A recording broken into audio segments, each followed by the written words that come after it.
Oh, could everyone please put their phones on silent, please?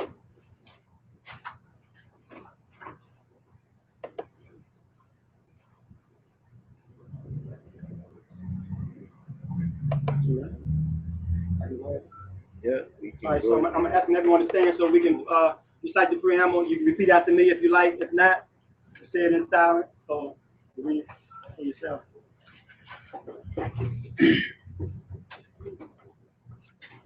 All right. So we the people We the people of the Aboriginal Republic of North America, of the Aboriginal Republic of North America, asserting our natural Aboriginal rights asserting our natural Aboriginal rights as the oldest recorded as the oldest recorded Aboriginal indigenous peoples of the Americas, Aboriginal indigenous people of the Americas, consisting of an Aboriginal Union an Aboriginal Union of indigenous peoples of indigenous people living in accord with natural law, living in accord with natural the law, law of our ancestors. law of our ancestors, Do hereby recognize do hereby recognize all nationals all of nationals the Aboriginal Republic of North America of the Aboriginal Republic of North America as a unified community, as a unified community, establish our divine rights establish our divine rights, to self-rule, self-rule, common defense of our nation, common defense of our nation, a complete unified will complete unified for will, progress and prosperity progress and prosperity, by and for our people, by and for our people, establishing justice establishing justice by way of natural law by way of natural law and equality and complete autonomy as a nation. Peace. All right. If you pass the sign sheet back. Definitely, once again, appreciate everybody for being here. Once again, I'm gonna ask everybody if you can, just move up and fill in seats as you can. Would appreciate that. Again, it's easier from a presentation standpoint when people are closer to you. There's something about the energy of the room. So I shared that only because I've been doing this for some years in regards to presentation. And so even when it comes to the summit that's coming up, when you guys enter and come to the summit, don't sit to the back, sit to the front because it gives energy to the actual speaker. And that dynamic is just something from an energetic standpoint. And so that's something that we as a nation need to begin to practice to help one another. Because you always want the speaker to, feel comfortable. And it's challenging when you stand in front of a group of people sharing, trust me. Because we are, you already have your own inhibitions and things, but we push through. But it's so much easier when people are closer, when they're participating. Everyone does have a notepad at this point, am I correct? Notepad and pen, everyone has one? No one's saying anything. Yes. Again, I'm one, I look for dialogue, okay? So we're going to be talking today about economics. Okay, so what I did was I wanted to see what the root word of economics meant, because how many of you heard the word economics? But how many of you really knew what it meant? So we don't want to assume that anyone does or doesn't. So we're just going to go on the fact no one knows what it means, okay? So in 1530s, it means household management. Now, most of us, when we think about an economy, we don't think about our household. We think about government and everything else. We don't think about our personal economy. We always externalize it rather than internalizing it. So household management comes from the Latin of, I'm real good at not reading that stuff. So you see what it says up there. Is anyone good with reading Latin? If you can pronounce that, because I'm not going to act like I'm good. The first word right there is Latin for oikonomia. Okay? So Latin oikonomia. I didn't know how to pronounce it. I saw it though. Okay? And then you have, and of course, the source French, Spanish, and German. So if you see, the translations are still there, but the meaning of it is still household management. Then you go into the Greek, and it also means household management. So when we're looking at that, if you remember in prior classes, we talked about a couple different things. We talked about, number one, you as an individual knowing your personal mission statement. Anybody remember that from other classes? Yes? Okay. We talked about your personal mission statement. Then we talked about your personal economy. right? So this is all tying in. So what you'll find is that Chief recently released a new book, okay, called The Economic Bible. So from the Economic Bible, we're going to talk about the 10 areas, okay? So there are 10 commandments of greatness. Okay, so relative to the Economic Bible, we do have them for sale today. Chief, what's the price of the book? We don't have hard copies. Okay, we have PDF. They can go on, if you got Capital TV, you can go on blackandnobel.com and purchase the ebooks right now and read them. Okay. We'll have the ebooks here, the hard copies here and at the summit. Okay, we'll have the hard copies here and at the summit next week. And the cost of it? $75 for the hard copy. Okay, all right, good stuff. If you ever need an economic book again for the basis of what we're talking about. Okay, all right, so number one within the 10 commandments is economics is established via tradition. Thus, every group and thus every individual must have a nationality that transfers the traditional economic success of the people, generally in all fields of life. We have 12 areas of self-government where traditional methods of our indigenous ancestors can guarantee perpetual community and individual success. All right. How many of you would like to perpetuate your success? Okay. It's one thing to learn something for yourself, but another thing to take and perpetuate that for generations to come. So we're going to talk about how you can see how that works. Now, if you see at the bottom, it says, see on a constitution of 12 ministries and 12 polarity systems. What did we talk about last week? 12 polarity systems, right? We talked about that. The week before, we talked about cosmology relative to energy. Remember? So all of this is tying together. And the interesting thing is you'll find that all of this integrates. Nothing is separate. So when you're talking about law, it talks about economics. When you talk about, oh, really? Okay. I apologize. Once again, my name is Troy Smoke.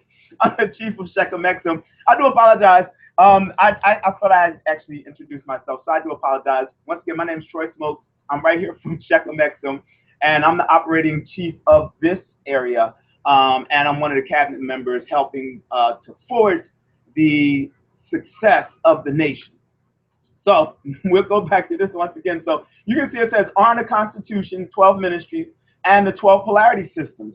So all of this ties together. So no matter what area you're talking about, whether it be economics, whether it be health, whether it be cosmology, whether it be law, whether it be government, it all integrates. And you're going to see specifically how it integrates on today.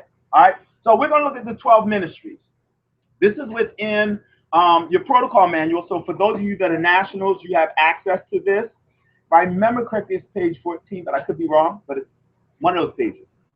Anyway, 12 ministerial councils. First ministerial council is executive military.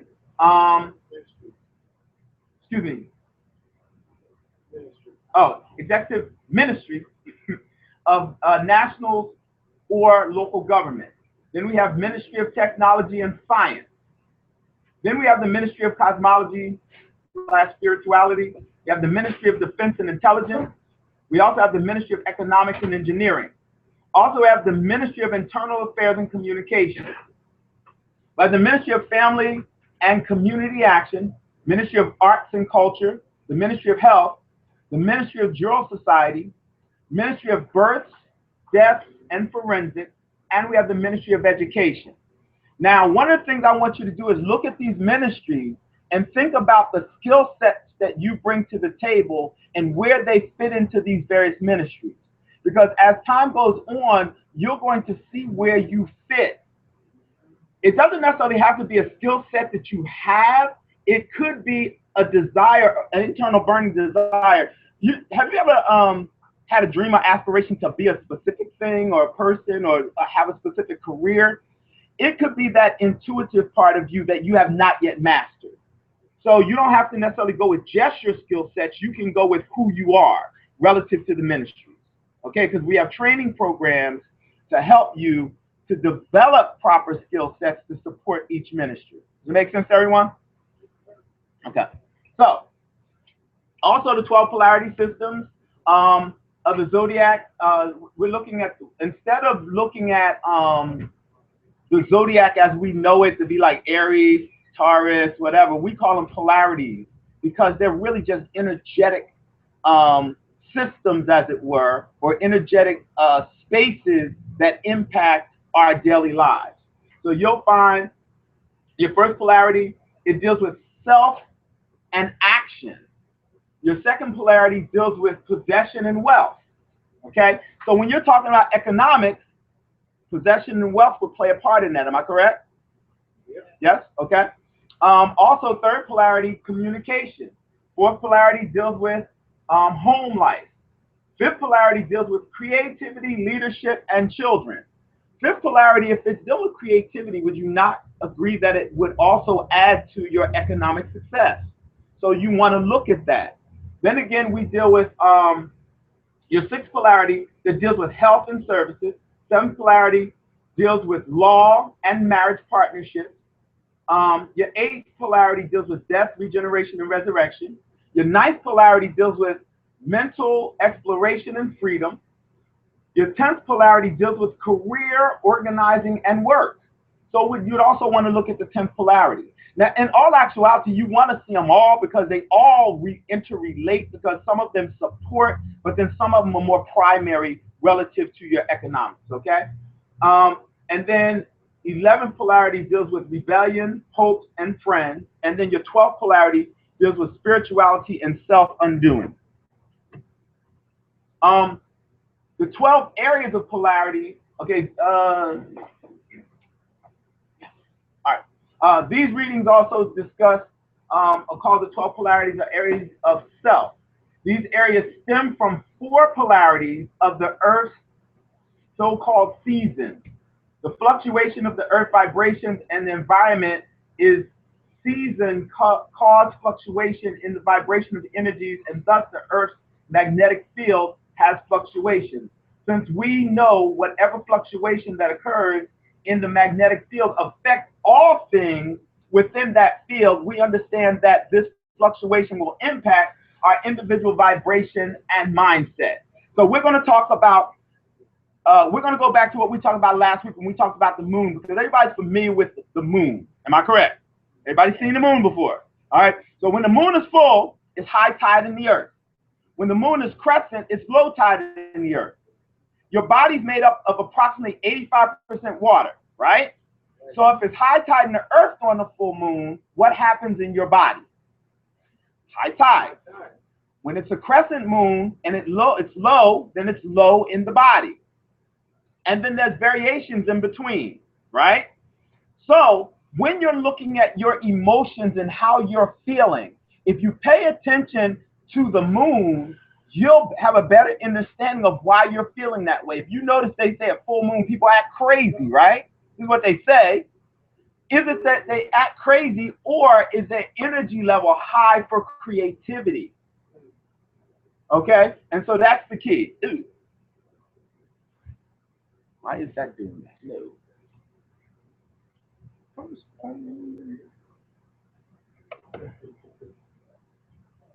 How do you make this postpone? Let's restart now. Huh? Let's restart now. I don't want to restart now. This would not be good. Cannot you speak that? Okay. I work that. It's your computer. Okay. All right. If it restarts, then we'll just have to wait for it to do whatever. It is what it is.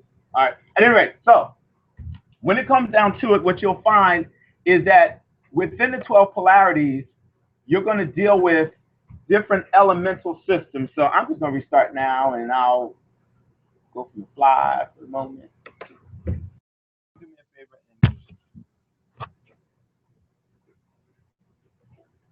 It is what it is. Can I cancel? Let's see if it'll let me cancel. Cancel.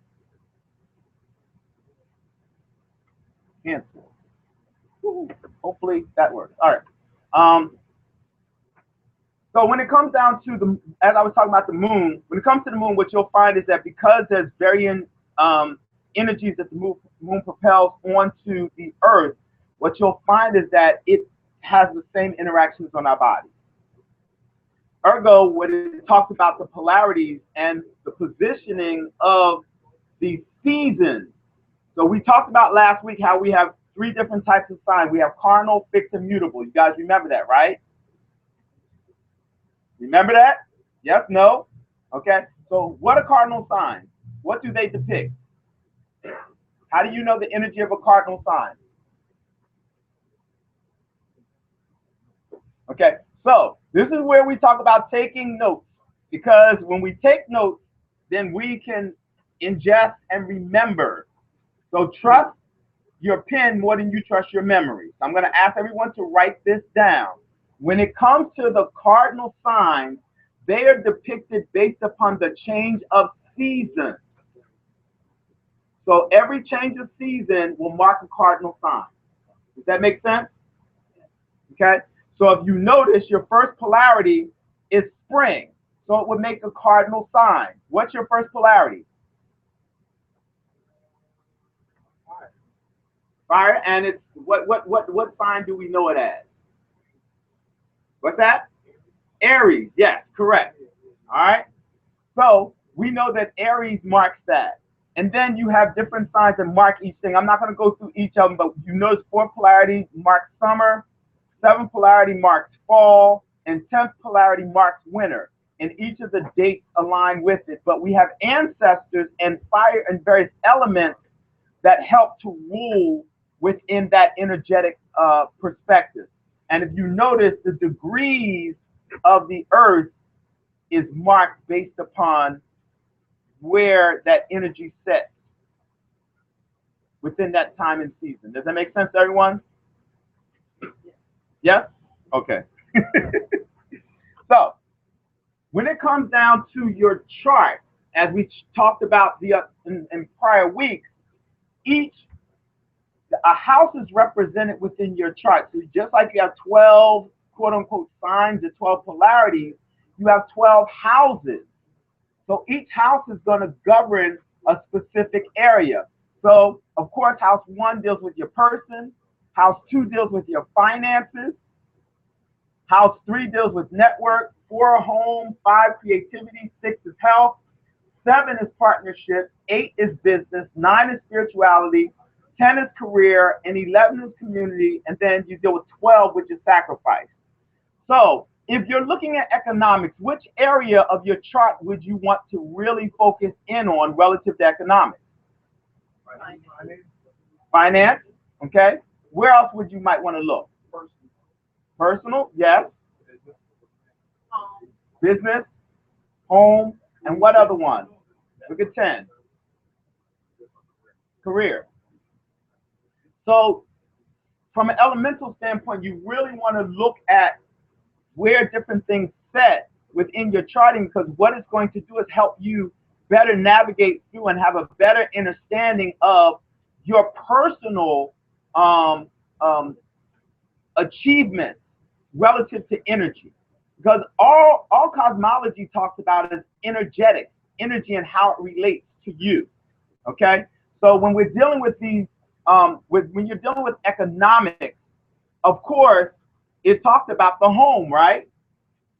You will want to look at home, because if you're happy in your home, you will be happy in career as well, because you have balance there. Now, when I say will be, that can be a transition that you're working toward. It doesn't mean that the home is, and it's like instantly the career is there. Sometimes there's work that has to go into that, okay? Because if you have a happy home life, but you choose the wrong career, will you be happy? So the thing is that it all intertwines, and we have to work to figure out what works best for you. The best way to figure that out is literally by going through the cosmology piece and having yourself charted, looking at how those planets align so that you better understand why your energy is attracted in certain areas to certain things. Does that make sense? All right. So what you'll find is that within the various houses, you're going to have different energies or planetary alignments that fall into those houses. So when one of these planetary alignments fall into that house, it will tell you specifically why you're having challenges or why you're excelling in different areas, okay? So, okay, so if you notice the planets are Mars, Venus, Mercury, Moon, Sun, the Earth, Pluto, Jupiter, Saturn, Uranus, and Neptune. All of them deal with a very specific energy. So we're going to talk about it from an indigenous perspective. You have fire, which deals with the element of photon, and it's the ancestors Ogun, and it deals with Mars, or Obatala, which is the Sun and Jupiter.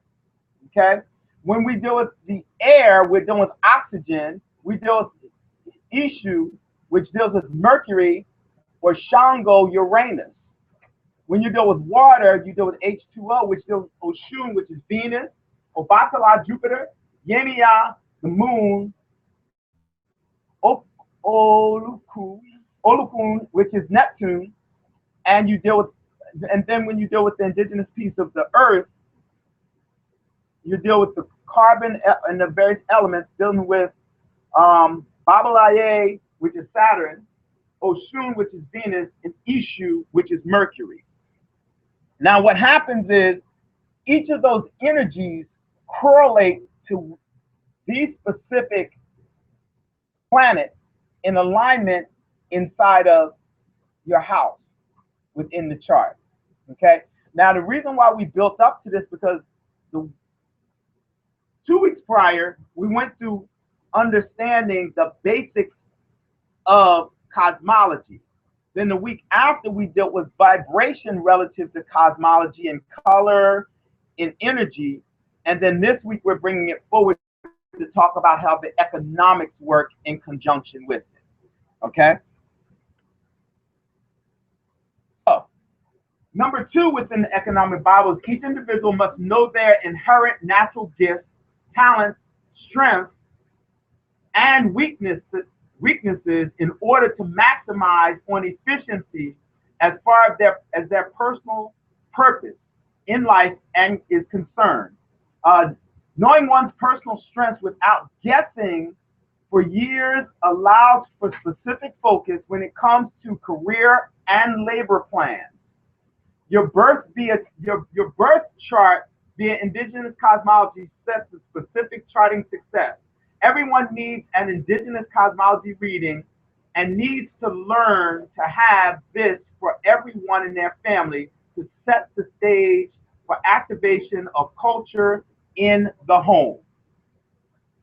So for those of you that may or may not understand cosmology, it's okay that you don't understand it, because that's why we have classes here each week, because we go through it.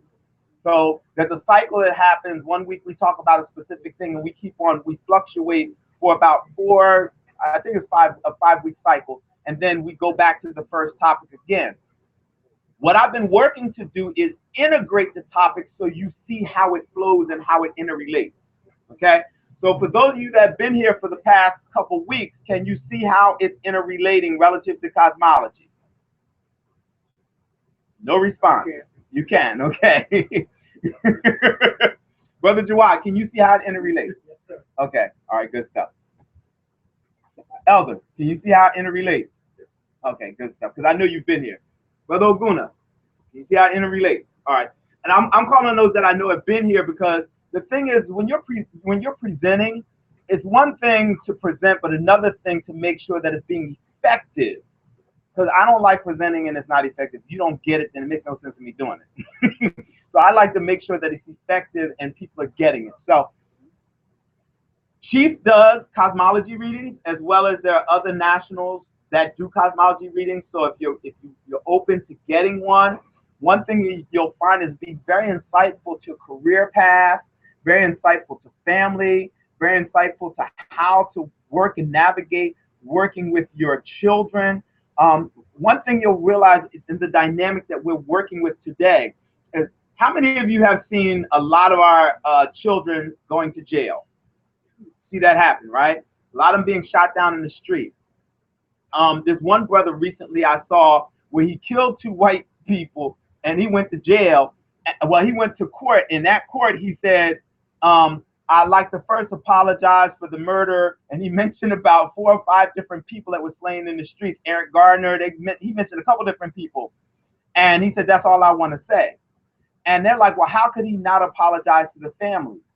And when I saw the post, what I put on the post was straight warrior. We're not recognizing when we have an energetic body coming in, who they are and what that element represents. If you have an incoming soul that is a warrior and you don't teach them the art of war, what happens to the seed? So in all societies, we've always had warriors. Am I correct? In all societies, we've always had people that played the harp, been musicians. We have people that are in healing. We have all these different areas that are specific for that person. But when you as a culture have not tailored that energy and it goes away, can you blame the seed or do you blame yourself? And when I say blame, I'm just talking about taking responsibility. So this is an amazing way to take responsibility for the energy that you're bringing into the earth, so you know how to tailor the energy or how to direct that energy. One of my mentors says it's not about the blowing of the wind, but it's about the setting of the sail, because the wind blows on us all. Can we blame the sun, the seeds, the soil, the rain? Can we blame the bad, the up, the down? We wouldn't know good if we didn't have bad. We wouldn't know rain if we didn't have sunshine. So all of these energies culminating are only energy. The question is, what are we doing to direct the energy in a proper manner? If you're familiar with the Jewish culture, one thing they do is they have what's called bat mitzvahs and bar mitzvahs. And what their children do is go through a rites of passage where they must write and study for a period of time. And at the bat mitzvah or bar mitzvah, they must present that which they've studied to show where they're headed to in the future. Now, this practice didn't come from them. That came from us. But what has occurred is that we've had, as we call cultural bandits, that have come along and stolen our rites of passage and utilized it to progress their nation, but we've given it up and no longer practice it, which does not allow for the forward progression of our own nation. So we must protect that which is ours. How do we do so? Cosmology is an amazing way to make that occur. Does that make sense to everyone? Okay, so set yourself up with an appointment, see Chief about getting cosmology reading. That way you get a better understanding of what I went through within the first area. Because I know it's a little, it can be a little confusing, but like I said prior, we went through a very detailed description of what cosmology is, and we broke it down to the energies and everything, so really to really help everyone. Okay. Good stuff. All right, so number 3, economics is sustained via family, and family is a business. What is family? Okay, so we have certain cultures, certain aspects within our culture where a man will marry a woman and they'll have a family. And then a man will take on a second wife. Now, within America, as we call it, it's not practiced because we disagree. Women are like, oh, heck no, that's my man. And it's okay. Each his reach, whatever works for you. However, because family is a business, you'll have other cultures where a husband will take on a wife will interview another wife to take on, to join the family or what we call the business. And so you'll find that in some cultures, you'll have what we call polygamy, because what happens is it's within their culture to have more than one wife. Within this culture, we have a dynamic of only, this is my husband, this is my wife, nobody else better not touch him, don't have him, don't look at him, and we go crazy if somebody else does. However, from a historical context, The reason why you'll find that has been that men have more than one wife is because that is something that has been a natural way for the so-called African or people of ancient Al-Kibalan. Okay? And I'm not saying it's right or wrong. I'm not saying it's good or bad. It's information. So if you disagree with it, it's okay because it's just okay. Y'all are funny. All right, so when it comes down to it, you'll recognize that a family is not just a husband and wife, but it's also a business. So without a family, one is left to individualism and thus can make money yet not pass it on in regards to an inheritance. Lack of intimate group planning and opportunities, and it lacks the loyal assistance and spiritual culture and resource enhancement. So without family, how can you pass on wealth? Where's their wealth transfer? But we also need to talk about how can we create wealth, because most of us, how many of you know your great, great, great, great, great grandfather's name? About 5 generations back. Anybody can remember? You know why you don't? Because he ain't leave you nothing. Okay? I'm serious. One thing you'll find is when someone leaves you an inheritance, oh, you will remember their name. And so one of the things, whether you subscribe to it or not, I like one thing that the Bible says, which says that a wise man leaves an inheritance to his children's children. But the question is, how do we create that inheritance for the children's children? How do we go about that? Yes, sir. Yeah. Is it true that if you're a slave owner owns slave, and the slave can inherit something with the slave owner left the slave? I can't answer that question. Don't know. Chief, do you know by chance? There were instances where they did bequeath certain things to their slaves. That didn't happen. But it was written in the will, am I correct? Right. Okay. So one way in which, I'll come back to you. One way in which we transfer our wealth is, number one, by having a will. If you're, well, actually, does a will work within tribal government as well? Because I've never thought about that. Document, will, trust, whatever Okay. you want to do it. All right, good stuff. I had to ask that question. I'm like, hold on, wait. All right. So one thing you'll find is that most of us don't do what I call our basic economic development for our personal economy, which is to have your will, your power of attorney, and your healthcare proxy. You always want to have those 3 things: will, power of attorney, healthcare proxy. Why your will? Anybody? Why a will? Yeah. You will outline your authority to disseminate your property to your heirs, be it 1 generation or 2 generations below. Okay, so disseminate your ability to transfer your wealth to your heirs. Okay, will, power of attorney. Why power of attorney? Yes, ma'am. Handle fulfilling your directives. Yes, handle fulfilling your directives. Okay, why a healthcare proxy?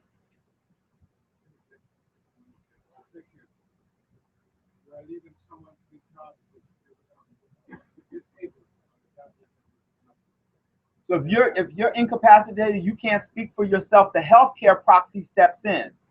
These 3 things are essential in moving forward in your economics, because you don't want to be in a position, especially if you're a 14th Amendment citizen and you don't have a trust, where the state steps in and determines who gets what. Because you are married and you've left that spouse and moved on to a new marriage, in most states, everything reverts back to the first wife or the first husband. And if you thought he or she was trifling, and now they're over your estate, think about that. Think about it. If by chance, God forbid, it was a circumstance where you had child by someone and you found out that they had some seedy circumstances going on, do you want them governing your estate? So we're talking, this is why we talk about your personal economy and having a full understanding of economics. And this is what you'll find within the Economics Bible so that you can navigate properly through. Yes, ma'am, you had something else. Okay. And so we'll go to number 4. Everyone must learn the law of contract via jurisdiction. Okay? This simply means your life is a composite result of how you perform in contract. If you do not have a clear, concise understanding of contractualization, you will fail. The reason why you'll fail is because you'll end up in contracts you meant not to be in. Has anyone ever signed a contract that you regret signing? Okay?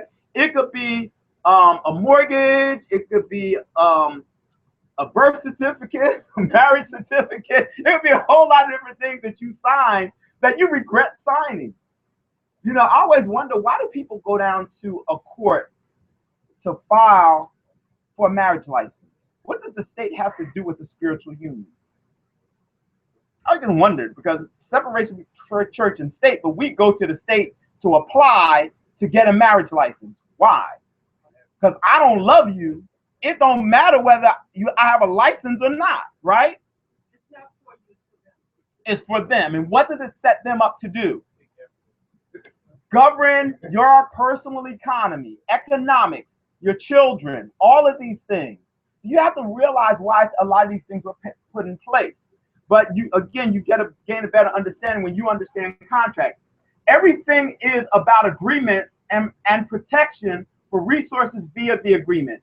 Marriage, having children, opening a bank account, trading, selling products, services, participation in government, etc.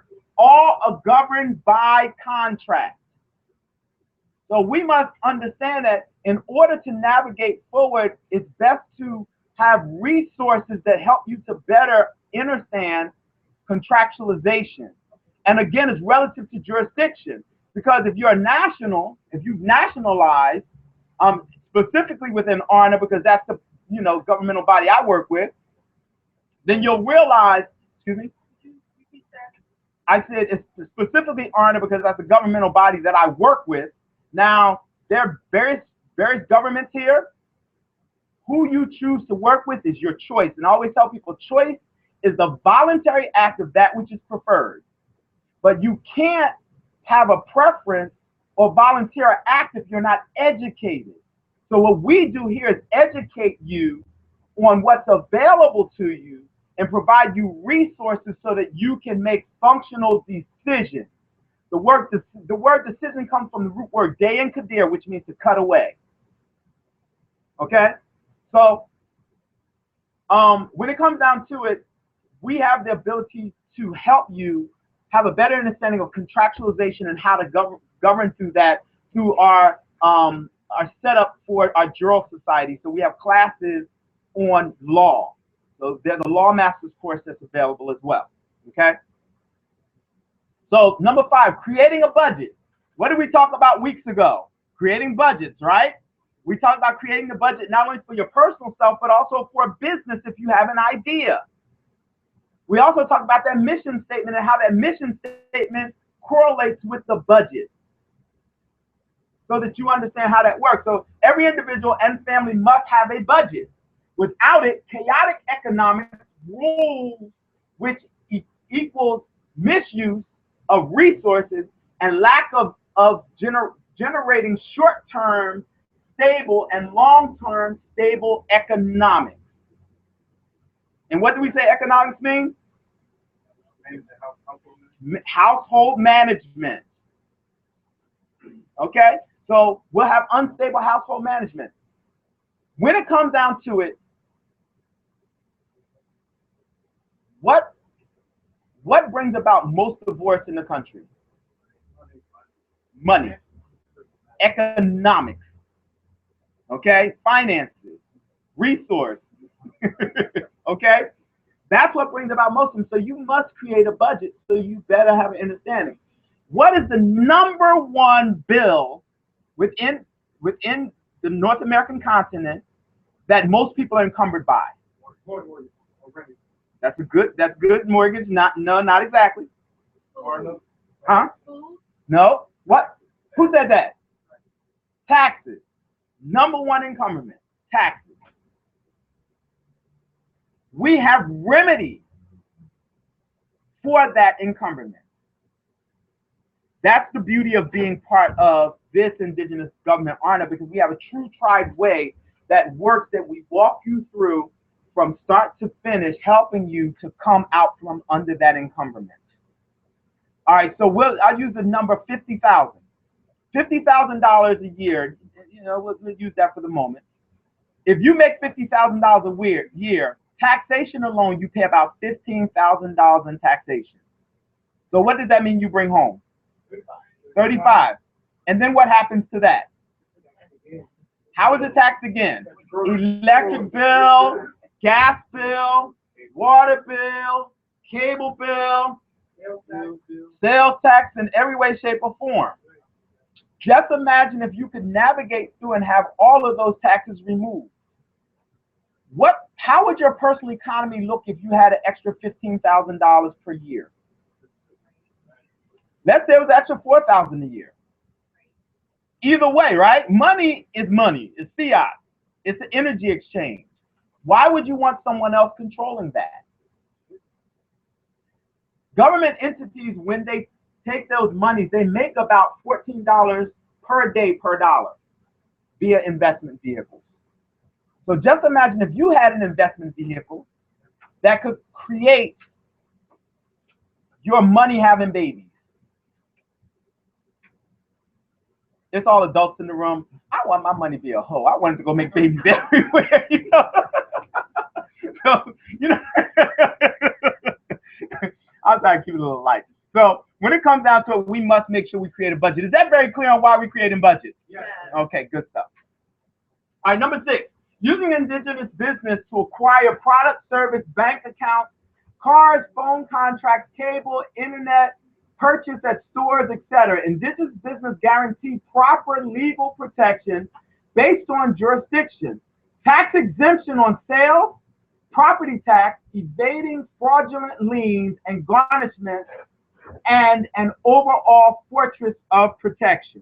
Okay, so when we're looking at how we're navigating through this, if you don't have a simple functional understanding of law, and I don't mean that you've mastered law, just that you have a functional understanding of how it works. If you receive a notice from a creditor in the mail, what should you do with it? Those of you that don't know, those of you that are law masters, I don't want you to answer. Anybody that's not a law master can answer.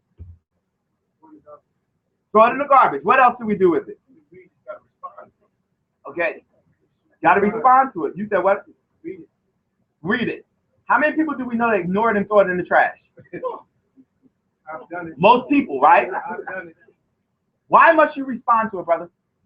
Speak up. They're bringing a charge or something against it, so you got to respond. You got to respond to it. And you know that based upon what? Just know it. Okay. Do most people have that knowledge?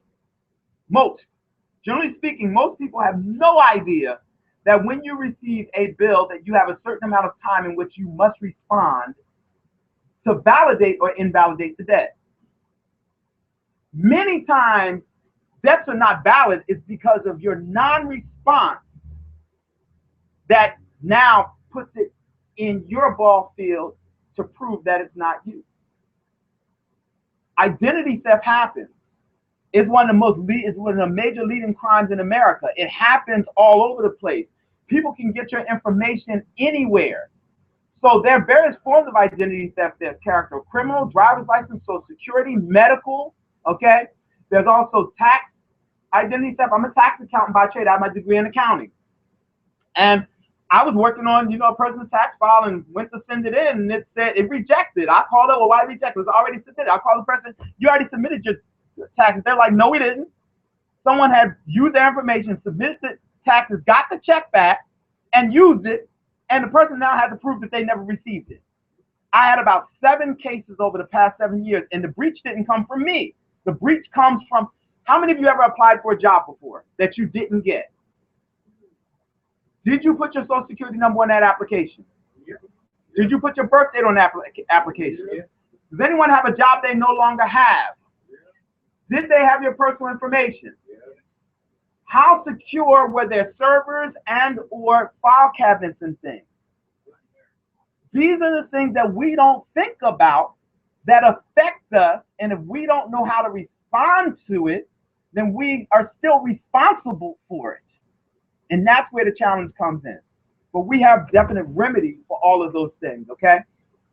Staying out of debt and using our financial recovery techniques will ensure a life of no adverse claims, and if any arise, we'll teach you how to deal with them expeditiously. Okay? Number 8, entrepreneurialism versus employment. Entrepreneurialism in the indigenous economic framework guarantees access to our labor tax exemption for life program. Labor tax exemption for life program. How many people love that? How does that sound? Don't that sound good? I don't know if some of you, I put it like this. Growing up, I knew about my Uncle Sam and my Aunt Iris. Okay? Uncle Sam put his foot on my neck, and my Aunt Iris, IRS, dug in my pockets and took all my money. We have a way to get rid of Uncle Sam and Aunt Iris, okay?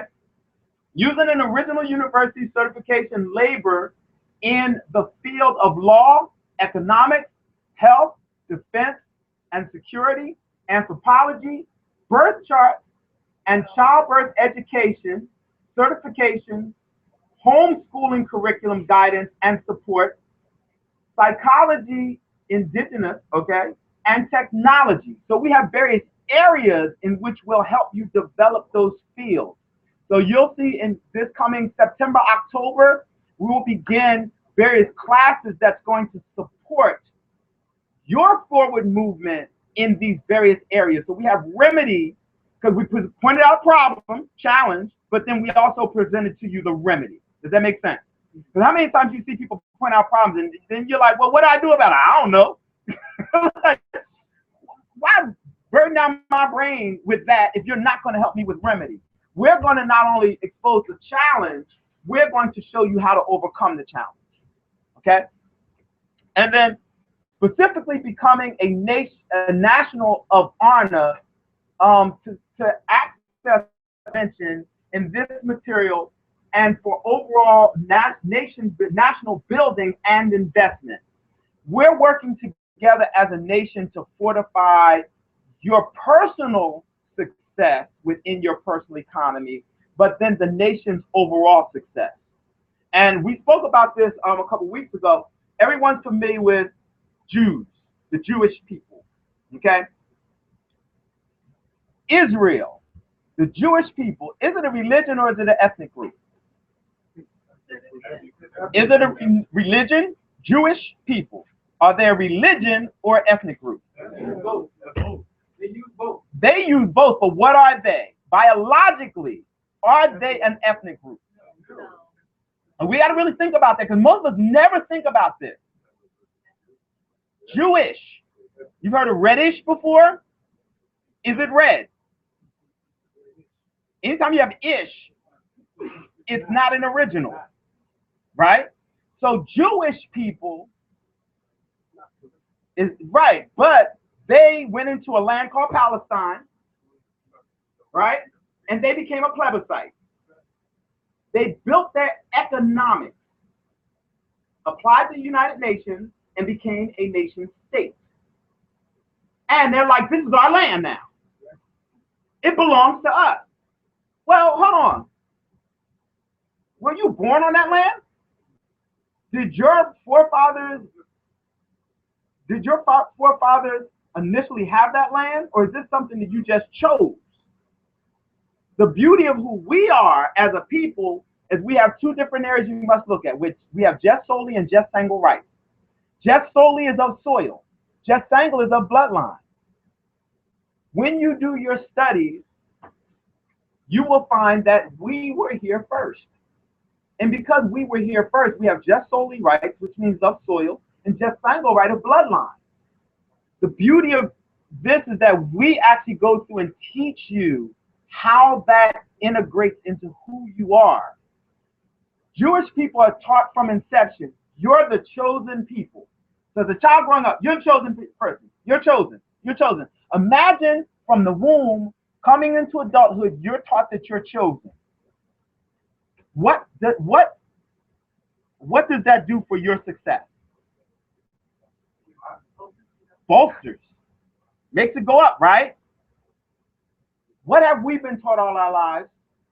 And I'm talking about generally speaking, not for the individual, because there are some individuals that have these dynamics that are totally different.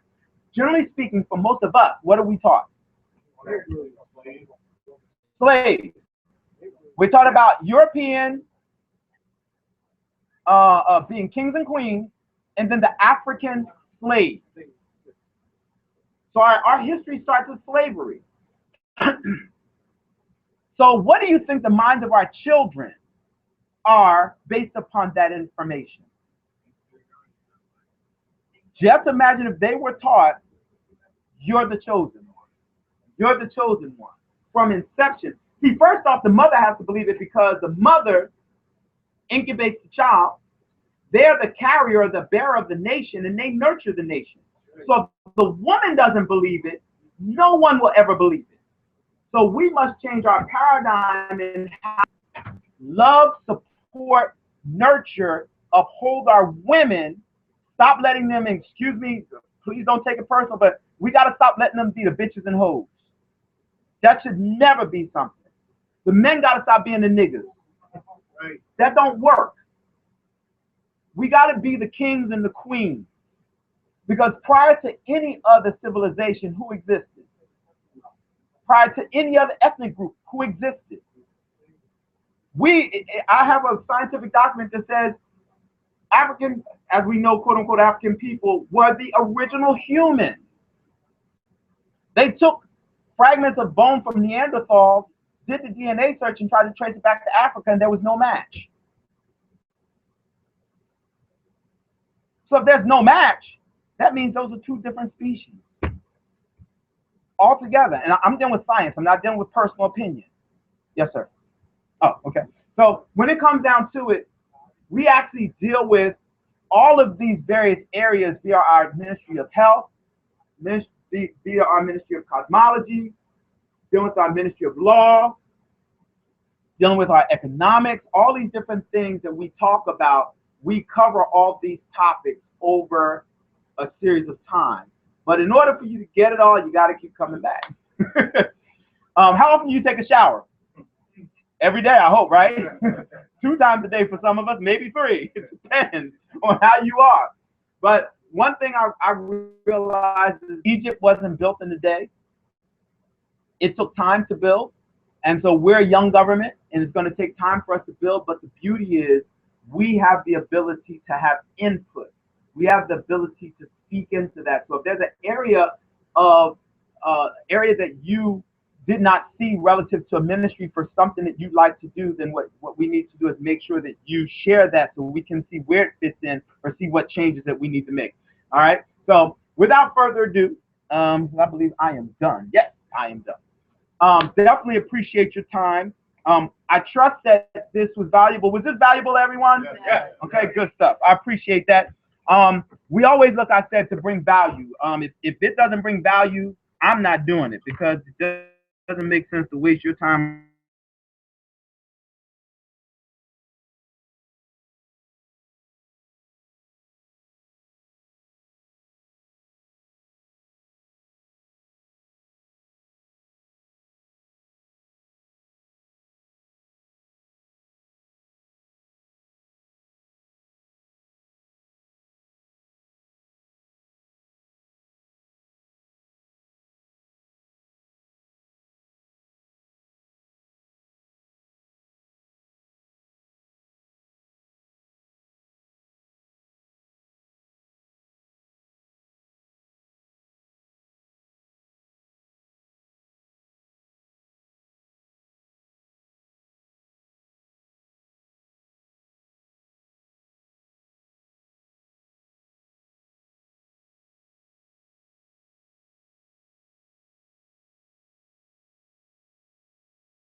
into the presentation so we don't hold you long. The first thing is, HANA is a reparative act to deal with the fact that African Americans are a denationalized group of people.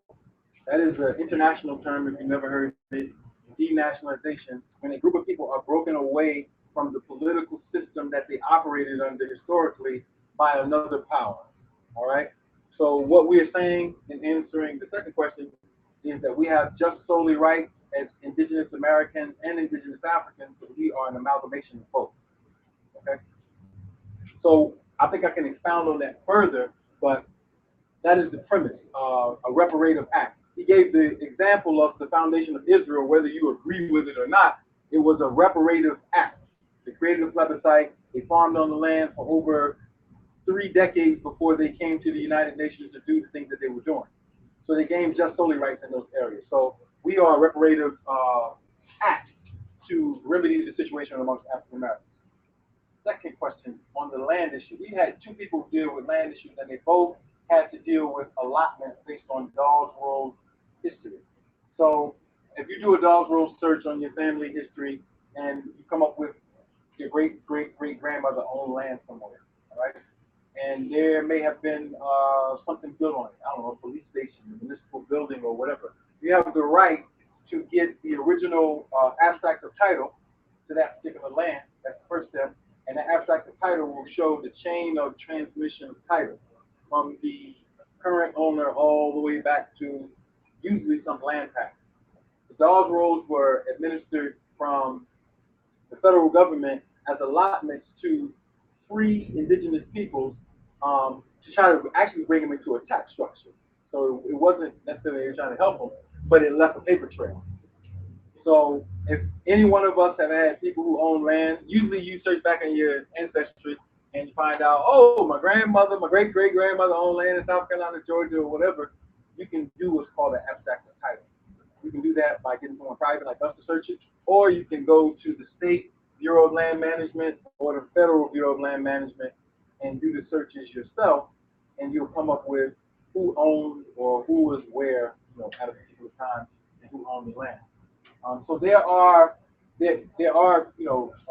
situations and scenarios. The best scenario I can come up with is that a group of Native Americans about 4 years ago won back some land, and instead of giving them the land, the federal government offered them about $3.5 billion. This was amongst the Sioux in North Dakota, and it was because of the resources that were on it. So they could have done either, and they decided to partition a part of it for the tribal structure, and they sold the other part. They got revenue. So understanding how, who, and what with land is a matter of dealing with a concept called abstract of title.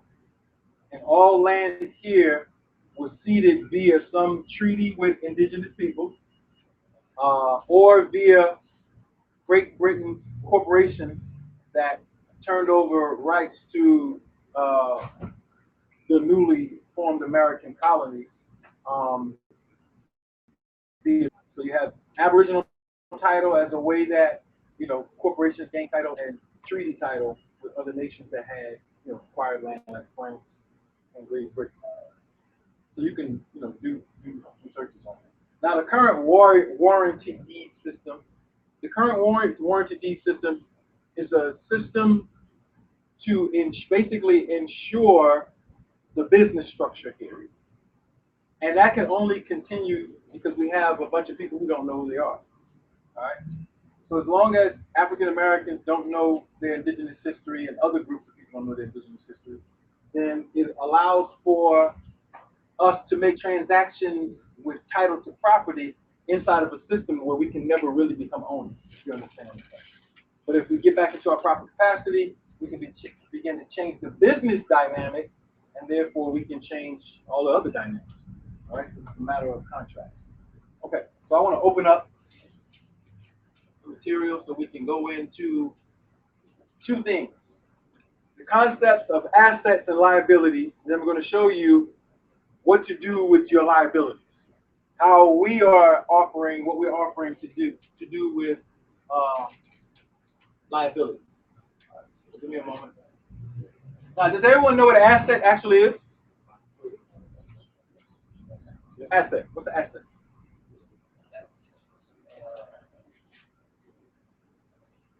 Something that creates value. It can create value. It is value.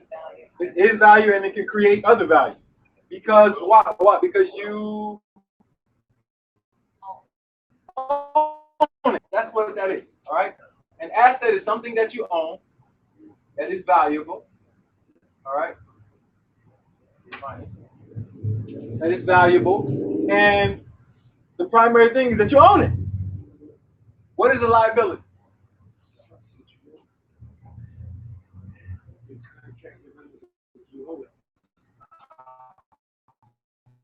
No, y'all.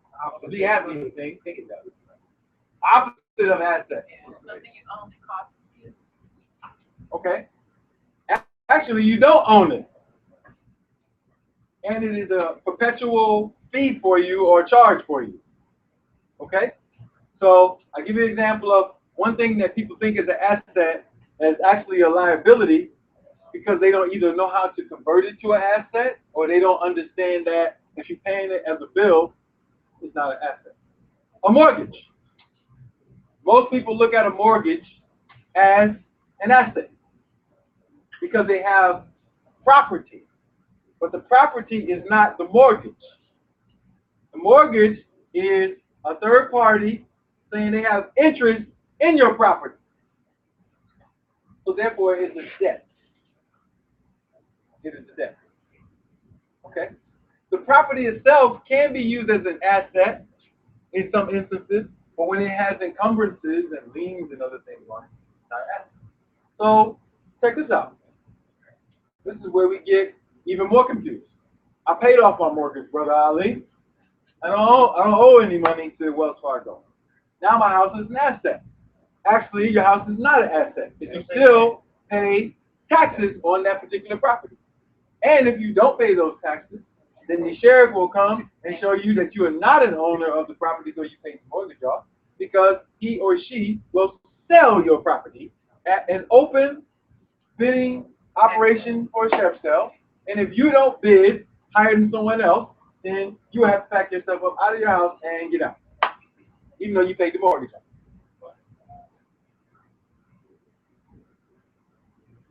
Well, Brother Ali, we all have to pay property taxes. Well, actually, we don't. That's why you can go to the Revenue Department and they have a section, an application for property tax exemption. But we're not taught to investigate that. So now the bedrock of a sound economic functioning individual or group is being informed. That's one of the steps. You have to become informed. Right? So what happens to us? Go ahead, brother. That form that you just mentioned from the Property tax exemption form from the county or city revenue department. Everyone throughout the said continental United States of America has one. All right, so you can go to Philadelphia Recorder of Deeds office, say I need a copy of the tax exemption form, and you get it. And so you can look at it, you can see it exists, and then you can read it and see what it's about, and see what laws are on it, and how do you access it. Okay? So one, we have to become informed. Now, the wealth of this country, the United States of America, nation state, whatever you want to call it, was built, originated with stealing your ancestors, stealing their skill sets, what they could do to service the world, their talents, their gifts, even their ideas. So the greatest resource that we have is each other. But when we don't have each other together, we are not a resource to one another. We are a resource to whatever we're giving our attention to. Okay? So now, exactly. So now we become liabilities to ourselves and not assets to ourselves. So our position is African Americans under a denationalized political status can never be assets to each other in the way that will be transformative to the group. You have a few people over here make a little bit of money. This star made some money. This one 500 million. This boxer made billion. So what? Group wealth is the best wealth. Okay? So now, if we look at the concept of denationalization, denationalization is a concept where a foreigner comes in, gives you a identity that is not yours for the benefit of themselves, and then gives you a business template to operate off of. So you just operate off that business template. Meanwhile, they don't allow you into the rooms to see what business templates they're operating off of. That's for their family to talk about how they run their trust, operations, and business structure, and everything else. So now we have different levels of conversation among different groups. And those different levels of conversation will determine who has assets, who has liabilities. The conversation is, can we become assets to one another? Well, the first step is having this kind of forum so we can inform each other, ask questions. Dialogue and stuff. The second thing that we have to do after we get into that discussion is take a litmus test of where we are as individuals and as a people and being economically informed. And the simple test that we can have, just a generic test, first of all, is we can take your credit report. And we can look at the score and your contractual history. And we can say, oh, this person is a very effective in contract. This person is not. And it's because one is informed and one is not. And since that is the current model of doing business through a individual credit report or a business credit report throughout the world, then we need to have a functional thing operating in both of them.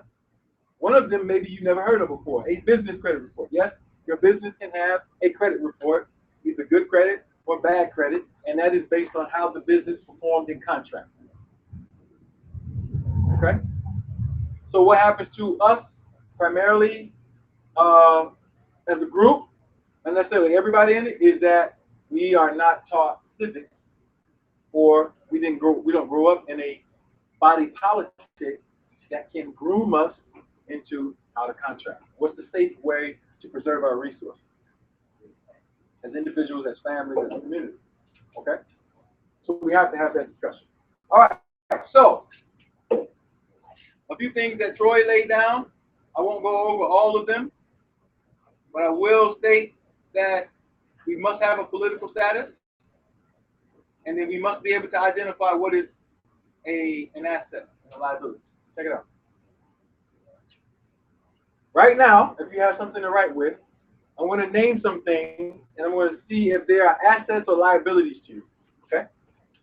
And then we can see where we can improve at. You have a college degree of some type.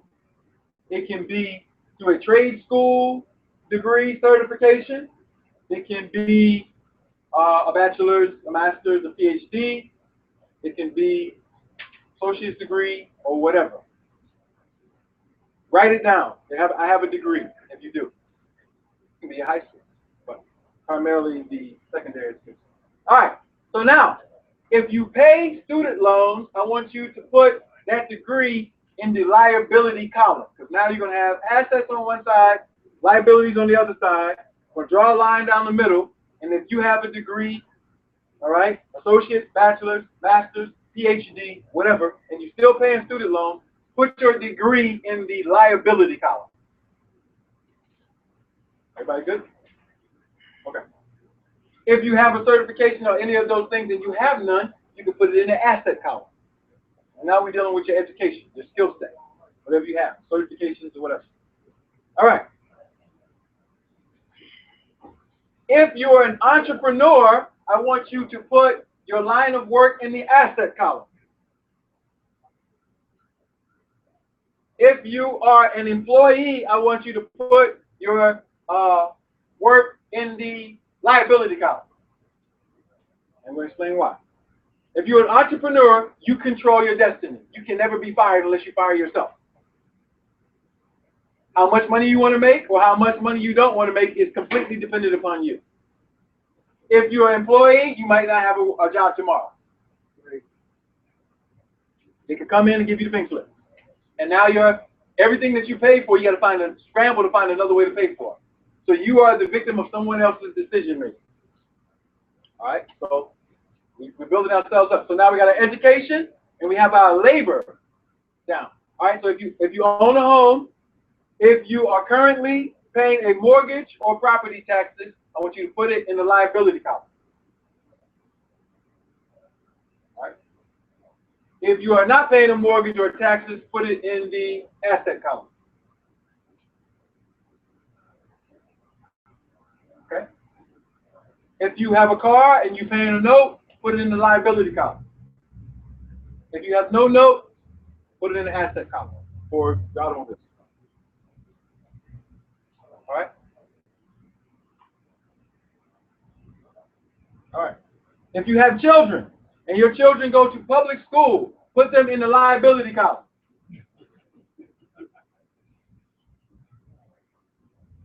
I'll tell you why.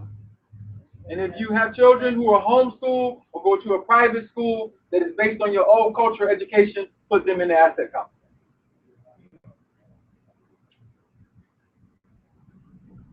Okay?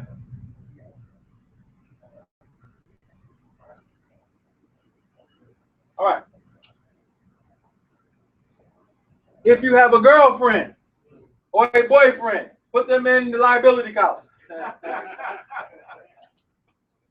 If you're married, put that asset column.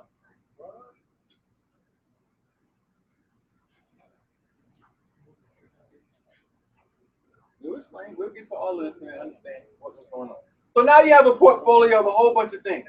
You have your children, you have your education, you have your labor, you have your property, you have all of the things that are around you. All right? Now, lastly, if you have a bank account, right, or investment or whatever it is, right, and I'll just say this: if you're not in honor with a bank account, put your bank account in the liability account. If you're not a part of some type of indigenous infrastructure that we're talking about, put your bank account in the liability column. I'm gonna tell you why as we go through. And if you are, put it in the asset column. If you are a part of some type of indigenous infrastructure.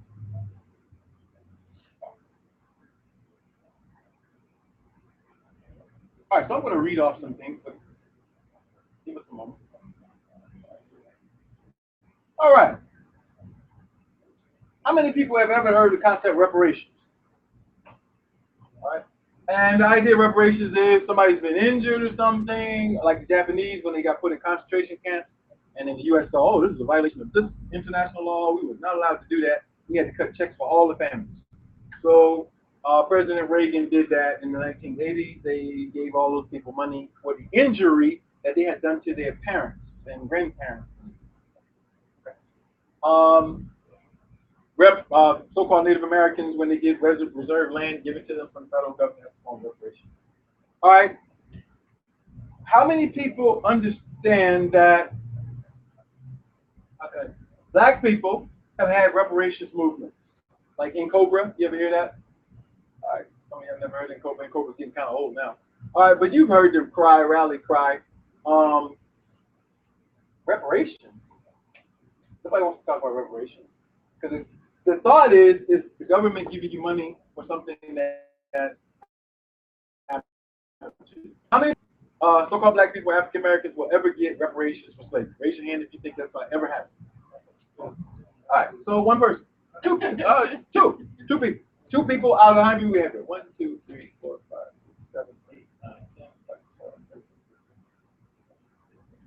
11, 19 people. So that shows how the population generally thinks too. Not going to happen. All right. How many people know and understand that Jewish people, Israel, got reparations for their claim? Started in 1947. All right. Their claim for reparations for the injuries that happened to them were based on what? Genocide under Adolf Hitler. Okay. All right. So they got the land in Israel. They had, funding for the land. Now they have the military. They got a whole bunch of things. So over a 50-plus year period, they've been able to build a formidable nation state. All right. How many people agree with Israel getting reparations that that was a good thing for them to get reparations based on what happened? 2, 3, 4. 4 people out of 19. Not that many. All right? How many people out of this 19 people would pay for Israel to get reparations out of their own pocket? Raise your hand if you would pay out of your own pocket. You're going to pay for it. I want some reparations. Here, take it. I'll give you some money. Nobody? Now, fact check. Black and Nobel. Might have been the first to hear it. Everybody in here has paid reparations to Israel. Everybody in the room. If you have ever in your life filled out tax forms, paid any taxes, you have paid reparations to Israel. Well, brother, what are you talking about? The money to fund Israel with the United States starting in the 1940s, and still to this day, they appropriate money for their military budget, for the museums that they have here, comes out of tax dollars. So the taxes that you pay, citizen, a part of that, the House Appropriations has reserved and will reserve next year and every subsequent year to pay reparative remedy to the state of Israel. My point being that so-called African Americans, a denationalized people who at some point have a feeling that they should get something, created no injury to the Jewish people, were not in Germany at all with no bombs, no gas, no ovens, no nothing. Because we are politically less informed, we don't know where our contributions, when we contribute to things, actually go. So the very thing that we could be calling for ourselves, that everybody is ignoring, and the very thing that we say, well, they probably deserve something, I ain't going to give them nothing. The very thing that you're saying is the opposite of where your energy is being used. This means that someone has set up a very majestic, magician-like economic structure to keep the people ignorant of where their energy is. So, actually, the term is $3 billion a year. there you go. $3 billion a year. And actually, they have one man, business banker, right there of the Rothschilds. They're not broke people. But yet we still don't understand that one thing. Don't even know. Every year, you look at it. Okay. All right. So based on the principle of international law, any group of people, this is from the United Nations, which the United States is a part of. These are the basic principles and guidelines on the right, not the belief, not the feeling, the right to a remedy and reparation for victims of gross violations of international, not domestic, international human rights law and serious violations of international humanitarian law. So let me break something down very simple. Our people can never get domestic remedy because the domestic remedy for the people here is if you have a problem with somebody, you take them to court. You take them to a state court, a federal court, or a Supreme Court, and then your remedy is over.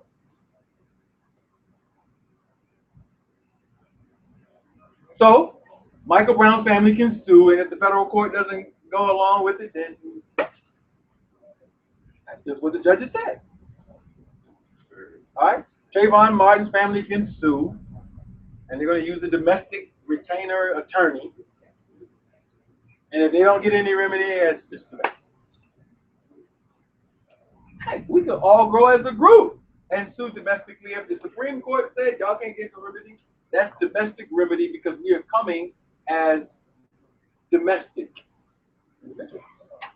Now, few points just to make clear for the money, because I'm about to go segue into how to get rid of these liabilities. That's where I'm going. But for the sake of the context of the conversation, we have to understand this. This is a legal fact.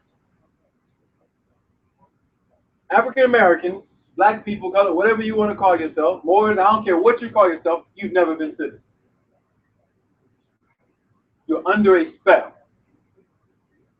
The spell is we think that we are citizens. Citizens came in 1791 with the ratification of the Constitution. All the subsequent laws and statutes that we can read off that are in our materials, in our book that you can get here, Black and Nobel, tell you that the only citizens were white males. White females were considered property. The white males are pretty smart. They started a body politic where they can only be the primary constituents. And they lived off that from 1791 all the way up to 1868. They got 77 years of economic, political rights, business, infrastructure set up before everybody else. And now the richest people in America are white males. The ones who control the business infrastructure are white males. The ones who control the business infrastructure are white males because they did something for themselves. I'm not telling you to be mad at it. I'm just telling you to look at the schematic. So now what they said is, everybody's getting mad at us. Let's come up with this trick. Let's include everybody else now since we have got the head start in the race. And now when they come in, we're going to, in a very shrewd way, make them our subjects. So 1868 came, post-Civil War. Sure, y'all can come in, but you have to be subjects. Now, they didn't have to be subjects in the language in the Constitution. They were free. They took that out of the 14th Amendment. The first citizen clauses were for free persons. They took the word free off and just left person. So now if you're not a lawyer or skilled in linguistics or know what a person is, then you're not going to know that you can go right to the legal dictionary and you have natural person and an artificial person. And there's a difference. The artificial person was created by the construct of law of somebody else. I mean, somebody added them in when they weren't included originally. That's what happened in 1868. So now everybody else comes in, and now we own the business infrastructure, and we're going to pull you into our business infrastructure. So when you start a business, you're going to go downtown to the municipal services building. You don't know who owns the building. You know who the title in the building, who the board of directors is. You know anything. You just want to start a business because you went to public school and that's what they told you to do. So now everything you're doing is a liability. Because the greater mathematics of the schematic is you're bumping your head when you're trying to climb, and then when you get permission to get through, you have a code of conduct that you must follow according to our structure. It has nothing to do with your own creative will. It has to do with you following the structure. You want to be the mayor, you have to follow these rules. If you don't follow these rules, you find out the mayor is not the boss. Bondholders are. Right? In Harrisburg, you elect the people into government, then they sent some person you never even knew who his name was because Harrisburg was put on the Chapter 11 table for a moment. And then an administrator was sent from a bank to operate the fiscal procedure and administrative procedure of Harrisburg, and the people you elected had to sit down. It happened. And it's happened in counties or municipalities that have went through the Chapter 11. They send in an administrator, not from the federal government trustee. That's the person who's overseeing the bankruptcy. I'm talking about an administrator from a bank like Wells Fargo, the Depository Trust Corporation. These entities that are actually controlled by white males who are running the wealth. What's our point? Our point is this. If you got behind in a race and you're racing against Usain Bolt, you're probably not going to catch him. So you're running the race to lose. You need to augment some things, test them to see if they work, and then implement those things that work for yourself. Now you have a whole list of liabilities over here. You have to learn how to make those liabilities assets. And because when you make them assets, you own them. Now you can come up with a plan, a business plan to make them get the output that you want. Does that sound difficult? It sounds difficult? Okay. Good. I'm glad it sounds difficult. Some people might sound easy, it might sound difficult. So what's the concept? Okay, let's go back to some of these liabilities. I'm still a 14th Amendment citizen. I'm beginning to learn what that actually is, and I don't want to be that. Now I'm finding I have an option. And the option can help me convert these liabilities to assets. For instance, give you some examples. Before I go into so we want to use who we are to make things easier for ourselves. That's the simplicity of what I'm saying. Let's see if I can use an example. Some live example. Okay, let's use this example. I want to go to Staples. My church wants to go to Staples. My mosque wants to go to Staples. My Hebrew temple wants to go to Staples. My block captain wants to take everybody to Staples. We want to purchase, I don't know, whoever. We can go in groups and go as individuals. What we want to do is save money. Let's just focus on sales tax. We'll save money. I want to be able to figure out how to fill out an application with Staples, Home Depot, whoever it is, and I want to access, either as individual or as a group, exemption on the services so we can save some money and reinvest that money somewhere else. Let's take our church. Our church has 10,000 members. 4,000 are, 5,000 are between the ages of 6 and 21. They're in college, high school, middle school, whatever.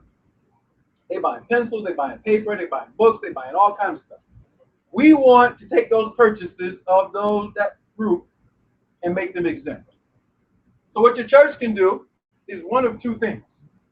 Your church can use its own 501c3, right?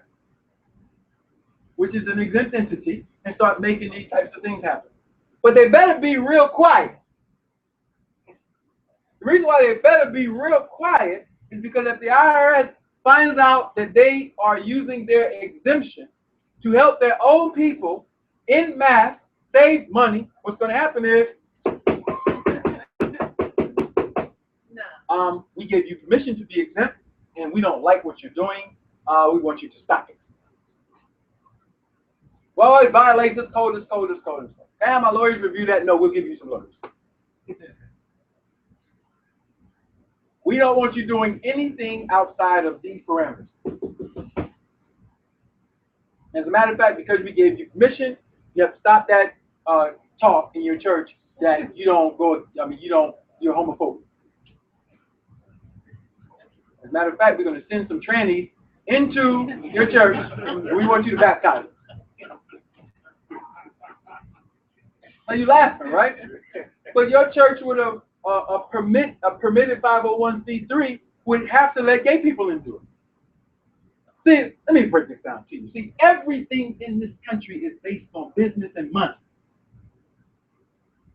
So you're a little emotional. Why the church is letting these people in? The church is letting people in because business-wise they have to. Why is TD chasing all these people? The Bible is against. This is not about the Bible. This is about that 501c3 split that they have. And if they want to keep it, they have to not violate the civil privileges of other groups of people because they signed up into this 14th Amendment infrastructure, Civil War Amendment. So now people in. Oh, they coming into your mosque too. If your mosque got that 501c, the mosque is getting a little. The language is changing. We're moderate. I thought the 14th Amendment was for things on Reconstruction period. The 14th Amendment was for rights for artificial persons, and that includes business. All artificial persons. So slaves were considered artificial persons. You just need a legal dictionary. That initially what it was for? It was initially for the ability for anybody besides a white male to be a citizen. Oh, okay. And that included everybody who wasn't a citizen, including corporations. Okay? That was the business designer. So you had, after 1868, you had for the first time, corporations have the ability to sue individuals. That was never a reality. All right, you can be sued by a corporation. Right? Student loan, Navient versus you. You got to go to court. All right, Sally Mae versus you. Prior to 1868, that could never happen.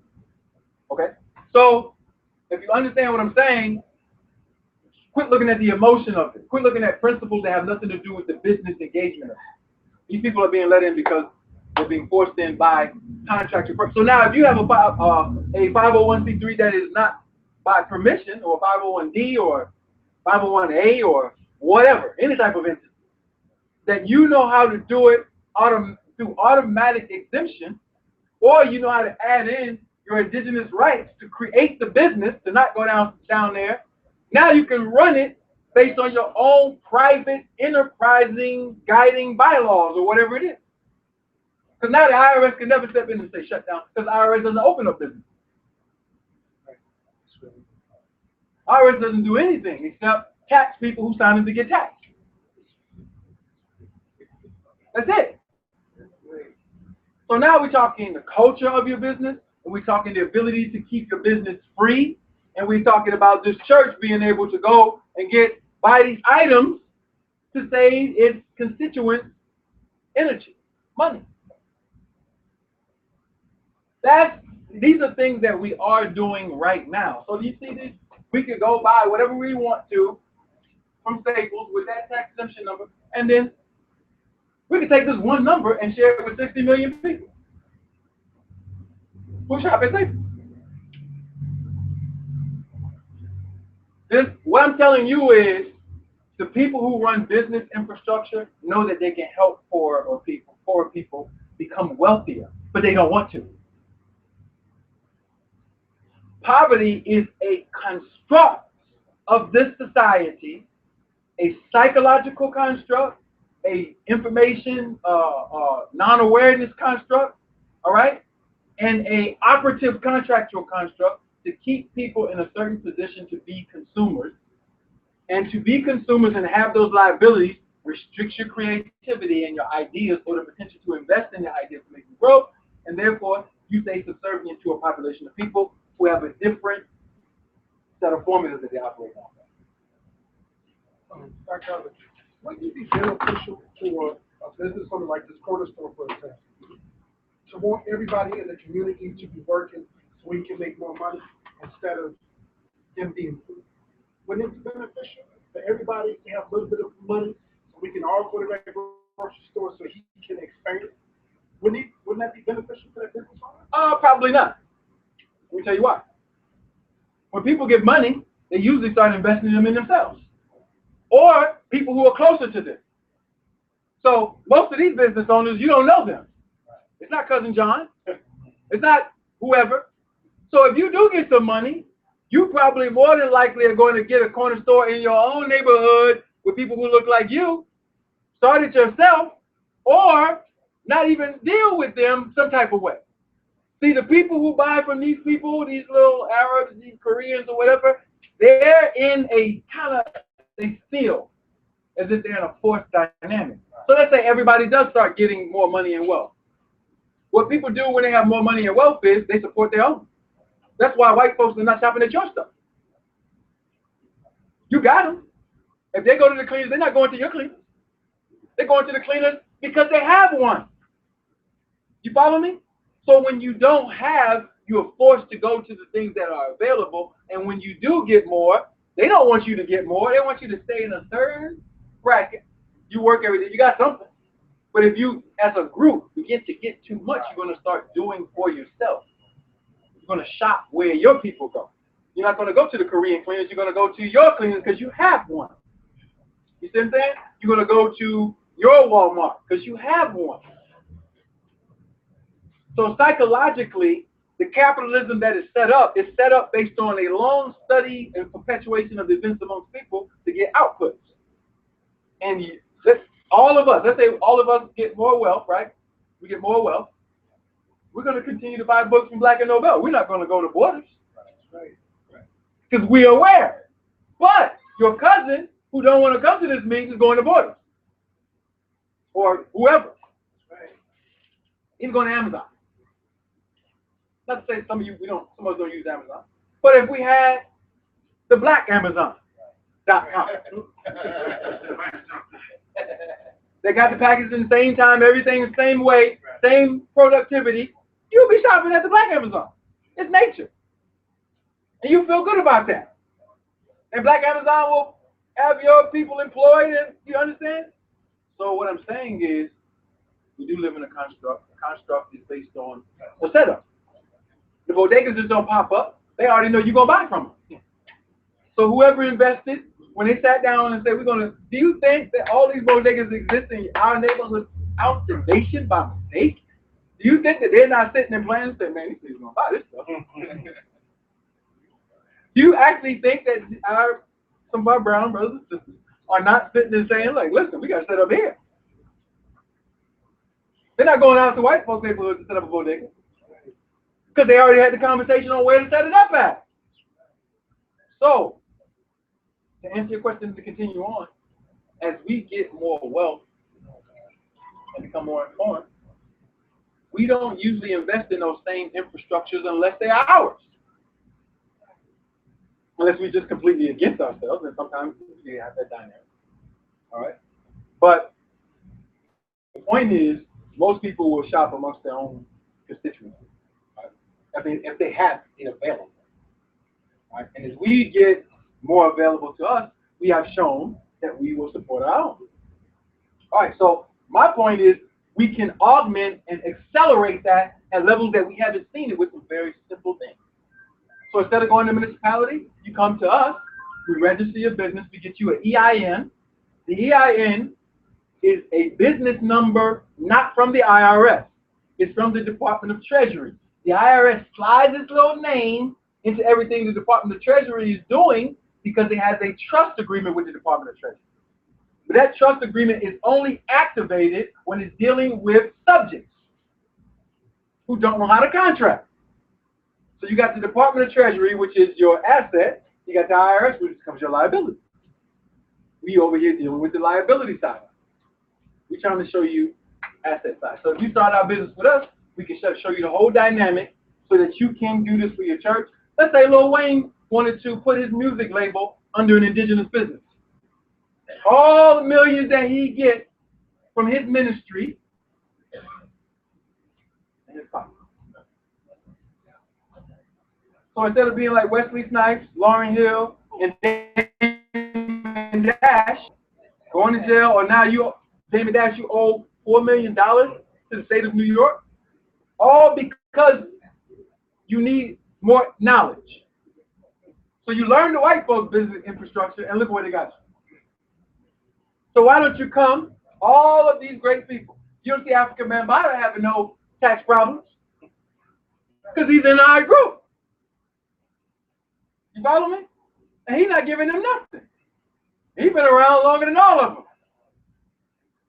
So all I'm saying is, sometimes we live in a world where white folks have been so powerful, or other groups of people have been so powerful, that when we hear it, or even see it from one of our own, it has to be fake. There's no way that black people are smarter than white people business-wise. You have to be kidding me. And that is a sickness, a psychological sickness. Because what you find out when you start reading some of these books in here is that we gave them the business template. They learned everything that they could learn from the people in Africa and America. Everything. Everything.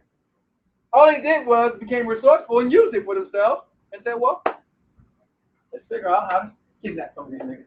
Excuse me for using that term into disrespect. And then let's flip it.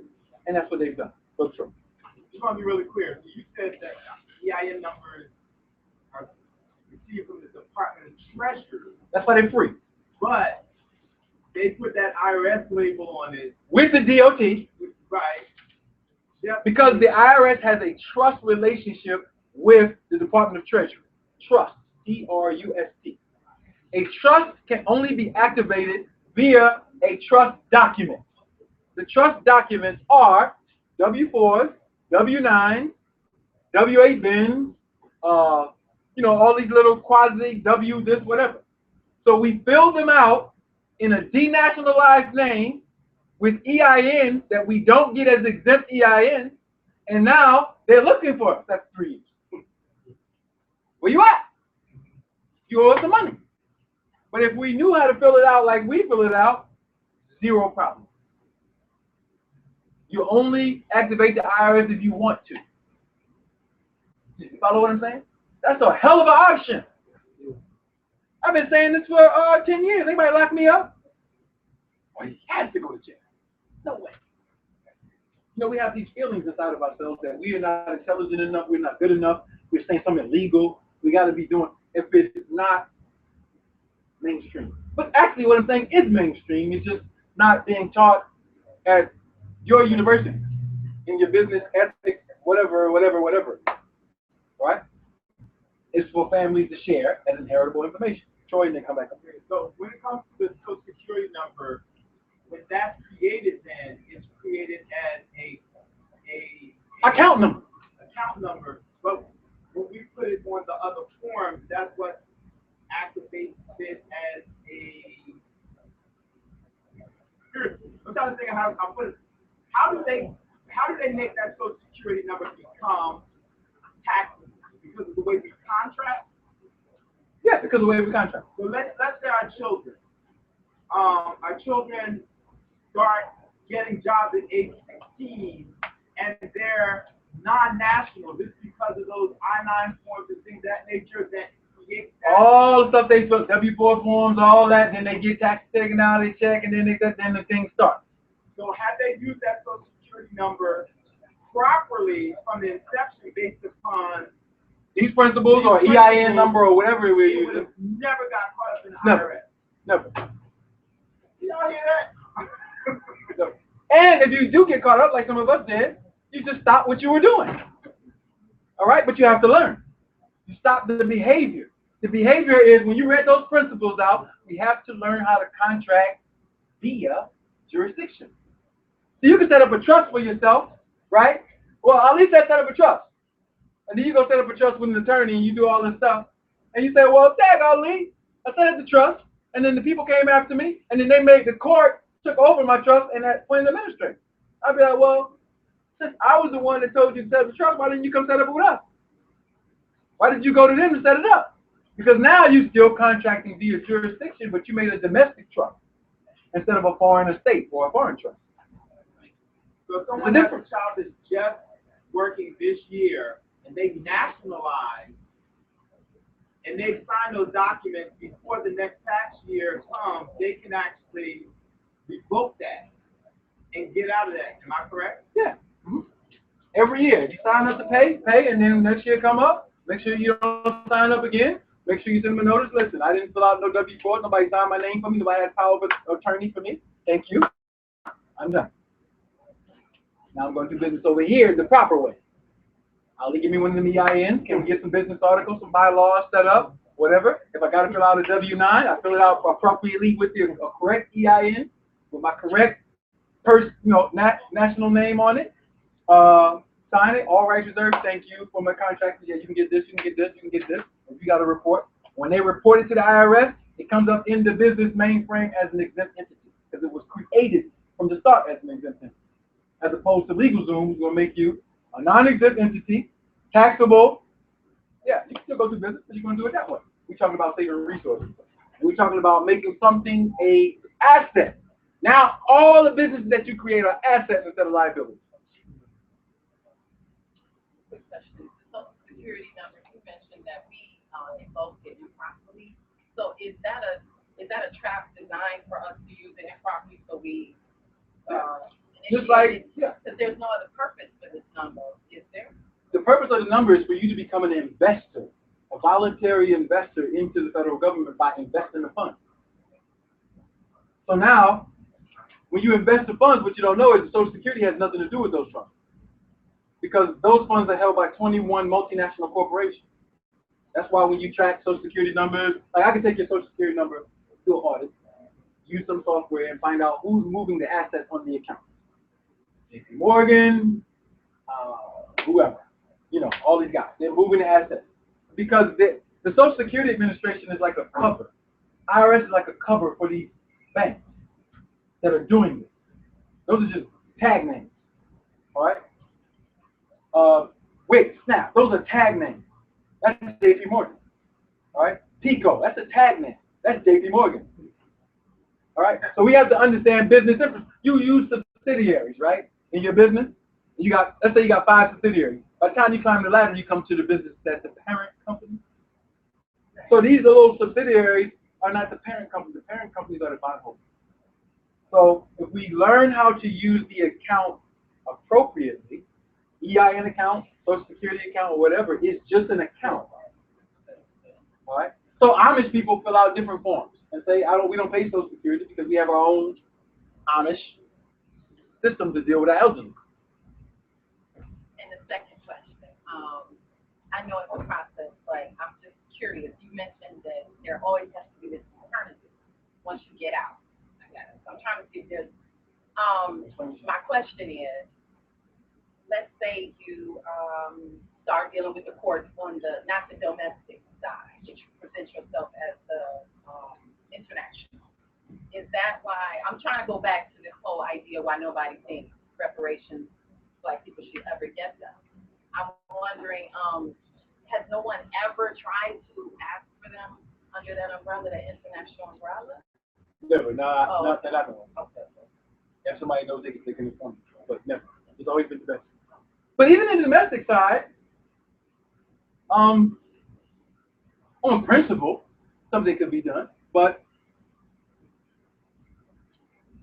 it's the psychology of the thing. White folks know we created niggas. And niggas ain't gonna get out of line. If they start talking their own jurisdiction, then there's somebody else that created that. We ain't got nothing to do with that. Because we didn't teach them to do that. Right. So the psychology is we're not going to respond to you because we know you if you're begging. You see what I'm saying? So we've been begging. If we come with a different format, which is the legal and lawful infrastructure is correct, and the mindset of the people is, we know what we are owed. We can identify, it's a whole different conversation. So what we're doing is invoking that conversation and educating around that conversation. Because educating around that conversation says we can do things on our own. We won't need you. But whatever else that you have held of ours, we want that too. The difference between the EIN number for for-profit organization under honor and a non-profit organization. No. They're both exempt. Profit, non-profit. In our jurisdiction, that doesn't mean anything. Okay. My second question is, I work in the federal government. Mm-hmm. I work for the federal government. How can I become, or as my W-9 become tax exempt if I work for the federal government? You're an employee. Correct. Yeah. You're not. It's not going to happen. If you are contracting with the federal government, that would be different. Because you'd be an entrepreneur. And, there's stipulations with contracting, case code, registration, Young's numbers, all that stuff. You could contract with them and preserve your tax structure. But as an employee of the federal government, you're not going to force them, to move on that. They're going to dance around you and stuff around you, and then you can lose your job. And that's opposed to private. She said government or private department of Veterans Affairs. Mm-hmm. So yeah, private entity when recognize national versus the government entity. Private entities that are not the federal government it's easier to deal with if you're an employee. It's still not 100%. As an employee, you have to understand you're an employee. Yeah, say more. You know what I mean? You're an employee. If your job makes up a reason, you can sue them for firing you for whatever reason. But there's still that. We are here to build entrepreneurs, primarily. And if you are an employee, you can still have a wide range of advantages by becoming a national, but we are teaching entrepreneurs as a remedy to our people. And the reason why we're teaching that is because when you are founding something like we're founding, you need entrepreneurs who have time, resources, wealth, ideas, creativity to invest into the business infrastructure. And it's not that we can't help people who are employees. people, who are employed. But that's the situation. They work for the federal government. I don't recommend anybody. We have people who, they're police officers or whatever, and they apply their tax exemption and they did. It was fine. But we don't put guarantees on those types of things. You see what I'm saying? We don't do that. So, come back to the liability side. Let's go. All right. Your house, your home. You do not want your individual name only on the deed when you have a deed. You want an entity that is directly connected to your indigenous or tribal government with your proper name on the deed. What does that do? First off, you can transfer it to that entity for $0. All right. Then you can take that property and make it a part of a will, a trust, it's in the trust name, or whatever you want to do. It now becomes an asset. Then you can go to the revenue department and use your entity, your exempt entity, to fill out the application for the annual property tax exemption. And now your home is an asset. It is not a liability. No one can come foreclose on it. No one can sell it in property taxes. Nothing. So when you hear this mystical allodial title is a freely unencumbered property. All right? I just did that with two properties, but as far as every year, do I have to? You have to renew it. Redo? Okay. Yeah. The applications only last annually, and that's because of their budget. Can you still do loan processes against those properties? Yep. And would it follow a typical commercial, loan process, or if it's, considered residential, you can do both. We can engage in any contract we've been engaged in. We just have learned how to protect ourselves in those contracts. So I'm not going to be like some indigenous folks giving you this crazy, far out idea of what it is to be sovereign. Because it doesn't work. You end up on an island and these people, they may not have good business practice. Because everybody lives in a world where we have to engage. Okay, so now your home is over there. Your business is over there. Your children. Now this, I said something and I don't want you to take it the wrong way. If your children are in public school, I said that they are a liability and not an asset. The reason why I'm saying that is because of what is going to be infused into their mind. Usually, people who have their children going to public school work a 9 to 5, even if they're married or single. And they have, so now you have to do your best to reteach your children when they come home. And, we live in this real world, and you can do that.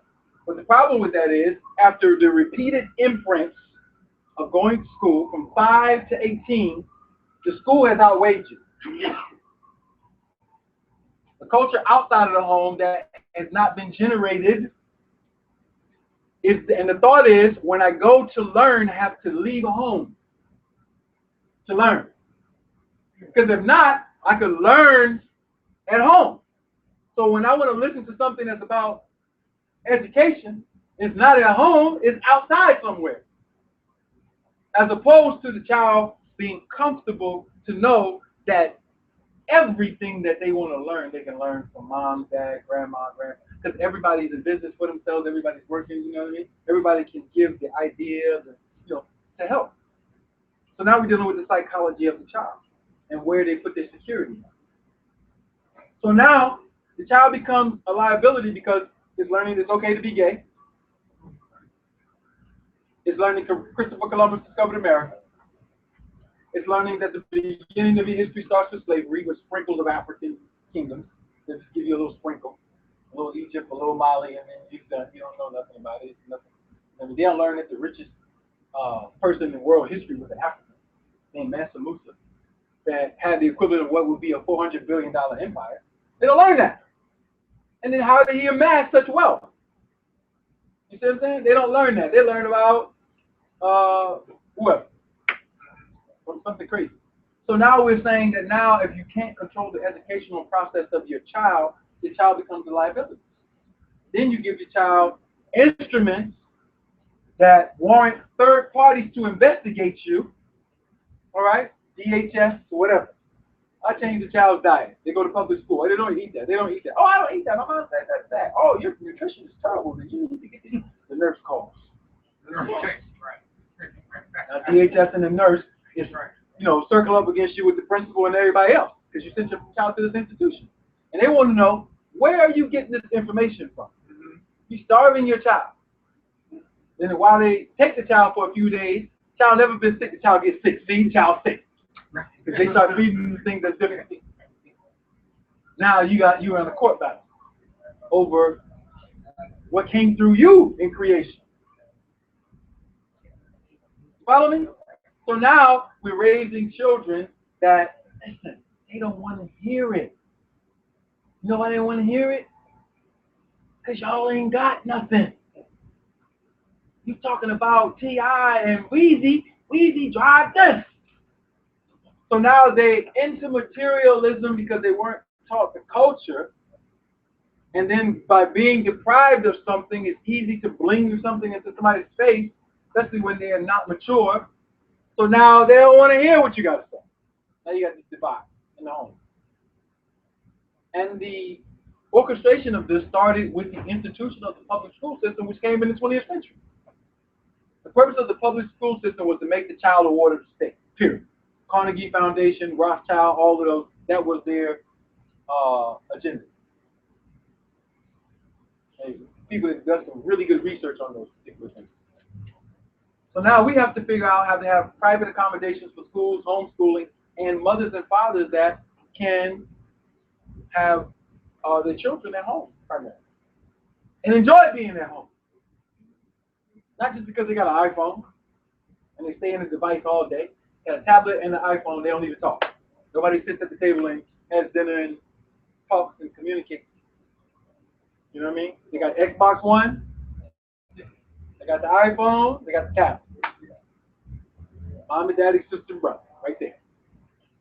So the child has to become an asset again, and the only way the child can become an asset is if the parents are an asset to the children, to teach them how to become who they are born to be. Now, if you have a girlfriend or boyfriend, I said they're a liability. Why is a girlfriend or boyfriend a liability? Usually, when somebody has a girlfriend or a boyfriend, they are not doing business with them. Usually.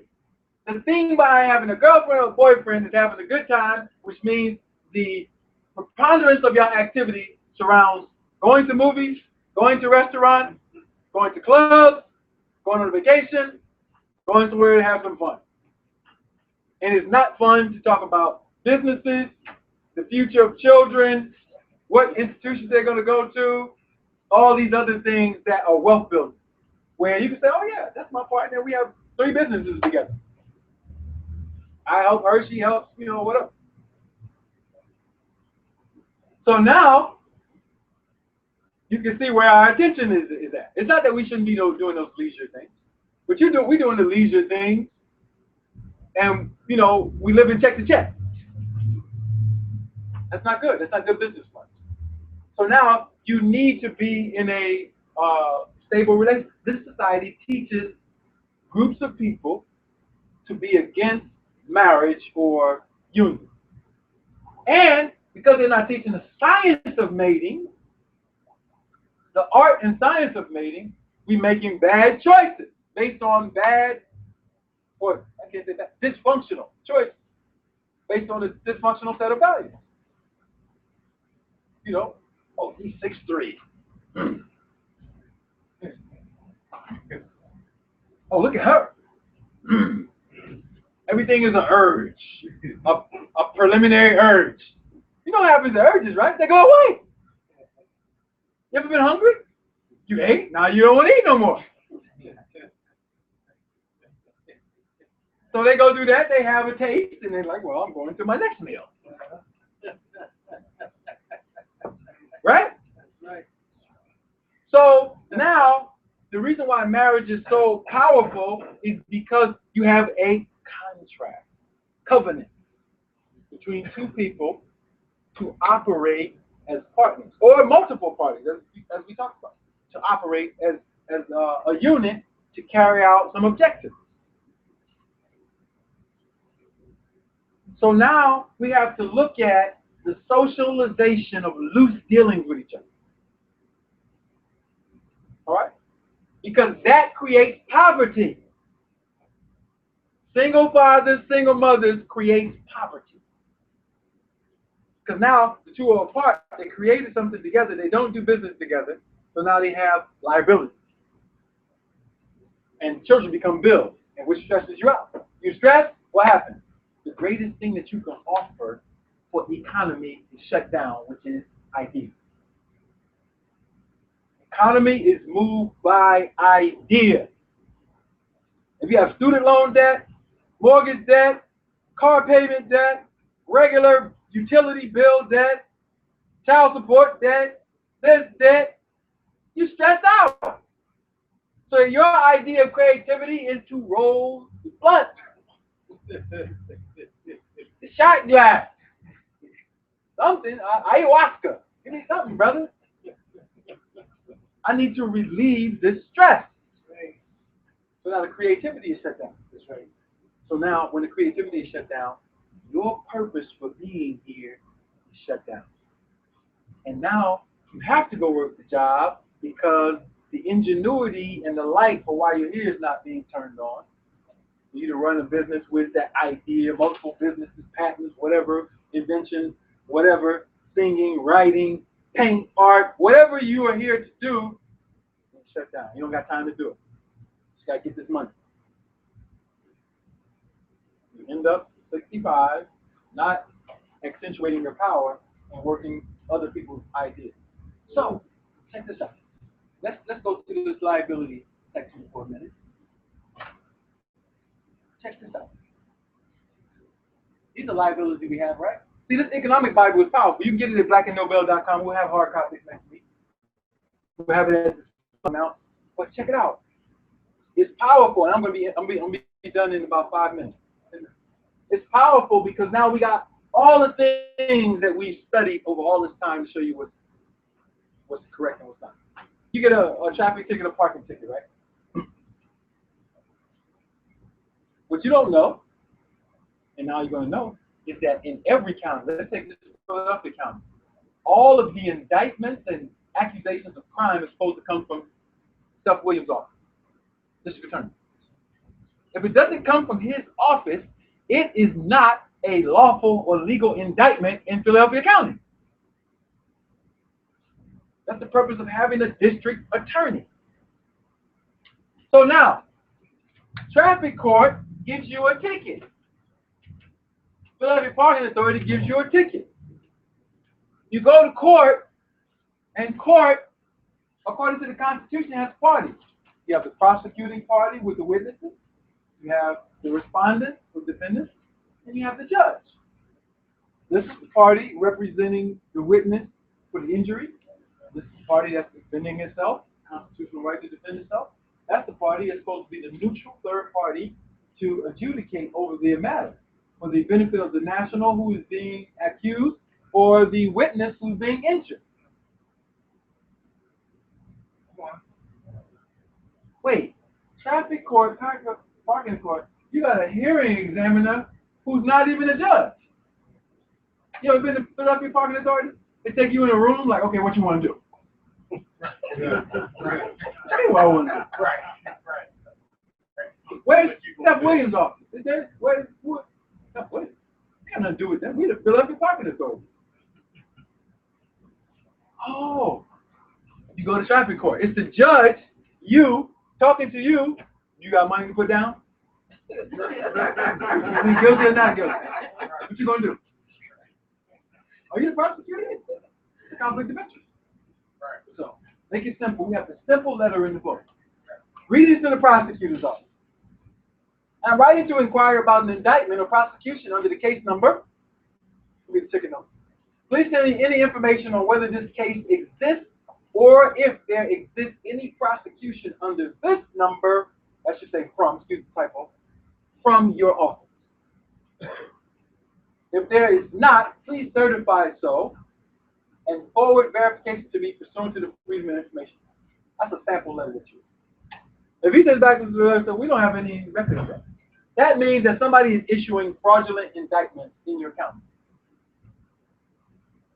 Now, why are they able to do this? Because the people are ignorant. It amazes people that they find out that they're ignorant and that somebody is taking advantage of the ignorance. And it's a person who's supposed to be on their side. That's amazing to people. Because they have belief in the Star Spangled Banner. Believe in it. When these are fraudulent indictments, If it's a fraudulent indictment, then why isn't it invalid? If I don't respond to it, it's because I'm inside of the jurisdiction, is it? yeah, and if you don't respond to it, then you're admitting to the accusation. So now you have to admit by paying or admit by saying, oh, I have a letter from the district attorney that says that this is not in any record. You know, according to the rules, this is supposed to be in the record. Can you please confirm who is the prosecuting party? To the judge. Or to the or whoever is issuing it, it's not coming to me. Because now billions and billions of dollars are being funneled from fraudulent indictments. Where there's really no injured party. So we have some of the Supreme Court cases from their jurisdiction that says parking is a right. So why do we have all these meters? Do we really understand how dumbed down the citizen has become? Then we think, well, who could make us this stupid?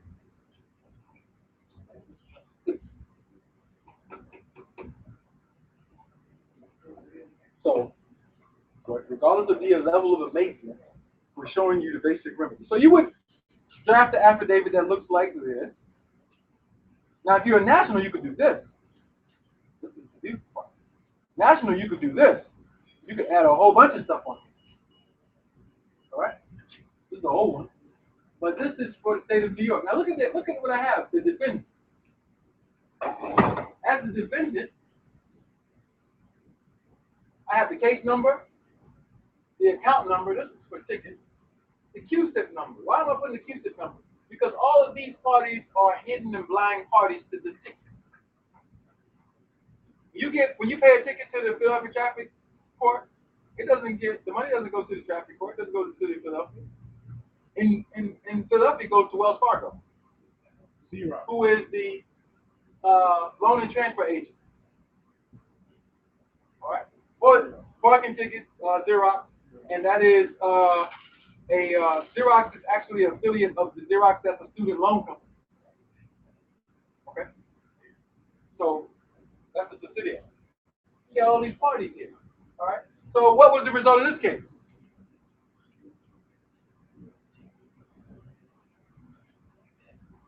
All right. Okay.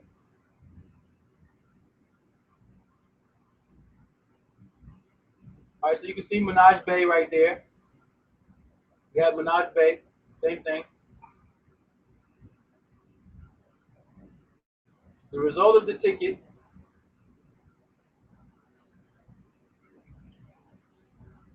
court action dismissed in the interest of justice. Sealed. So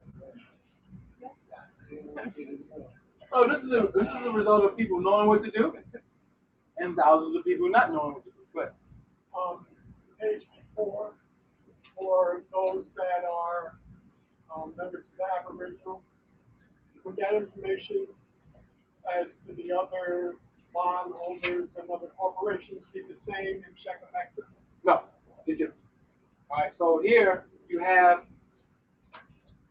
some of the information will be the same. He's asking about the trustees, bondholders, are they the same for here in check effective? This is done in Manhattan.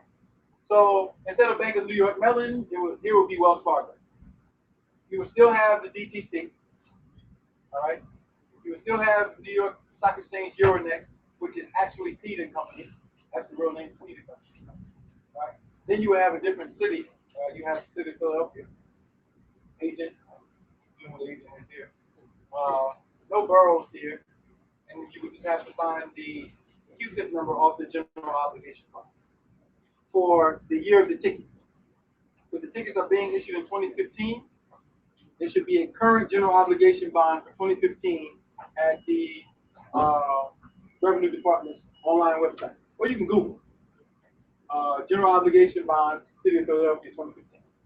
If there's no current bond, then you use the prior bond because they're still operating off of the prior bond for that year. And that bond will have a QSIP number. QSIP number is the real instrument that these monies are being paid into. So what we're saying is, it's just like a debt collector coming after you saying, you owe me money. You know, who are you? Well, I actually bought it from such and such and such. Well, can I see the contract that you bought it or something? Can you fax me that? Oh, well, you know, we don't have to do that. We just want you to pay the money. Like, I'm not paying you because I don't even know who you are. So this is what this is. You're paying all these people, you don't even know these people existed in the contract or part of the contract. This is a simple example of this. How complex they set up this thing to extract resources. Because all this is money moving through a computer account. Ledgers. Okay? All right. So that's an example. Getting rid of, that's a way of getting rid of a problem. Another way, getting rid of a problem. And this is my last point that I'll share. Student loan. How many people have student loans? Loans of any kind. Let's just do it. But we'll focus on student loans. Well, brother, I went to school. I should be paying my student loans. Let me say something. In the last 10 years, student loans have quadrupled. The amount have quadrupled. Who is running this operation? Well, my finger going there. I'm trying to come to it. Money. You have to begin to understand money. And I'm not talking sovereign citizen stuff. I'm talking about money.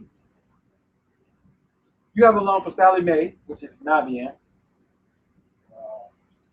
Great Lakes, any of these student loan companies, right? They send you a bill and they say pay, and you pay it off. What you didn't know was that they're all nonprofit organizations. One. Why are you telling me that, Brother Ali? Well, what you also didn't know is that when you signed up and you signed that student loan, that became an asset. They didn't loan you any money. That became an asset that they could get the equivalent amount of money. Let's say your student loan total $100,000.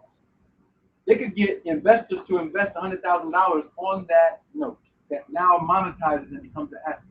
So now they're going to get $100,000 from them. You got a $100,000 workable asset, in the security, and now they're going to get you to pay the money back, right? And they're all nonprofits. So now your payment is considered a donation. That's a write-off that they can write other debts off of. I'm going to say it again. Your payment is considered a contribution. You know how you can contribute money? You're a philanthropist. All right? Now, you're not writing it off as, oh, I contributed to, if you went and you donated $1 million to United Way, you would say, oh, if I owe $300,000 worth of taxes and I contributed $1 million, you owe me $700,000. Mr. Taxman. So you're contributing, you're not getting access to that exemption. Who's getting access to it? The people who know. Hold on. The people who know. All right, I got a little delay here.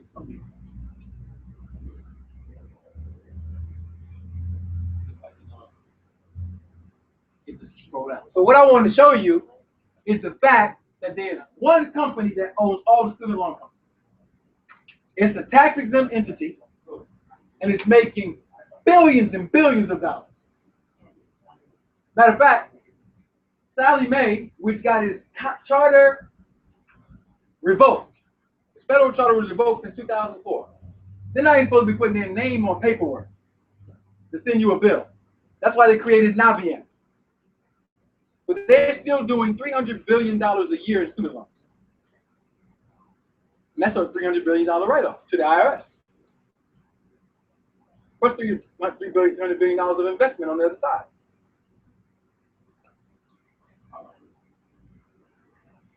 Can we get this rolling? What's going on here? All right. This guy is slow, but I'm trying to get to the part to show an audit that I've done. And the audit was to track somebody's student loan to see who the primary party was. Found the QSIP numbers, all of those things. All right. So when you get the economic Bible, you can see how we're able to highlight ID theft and ID fraud. All right. This is 101 Fair Debt Collection Practices Act. All right. These people are using third parties with no identifiable contracts with them to cover the paper trail. And the only way you can get this information if you were really good at doing audits. All right, so here they are.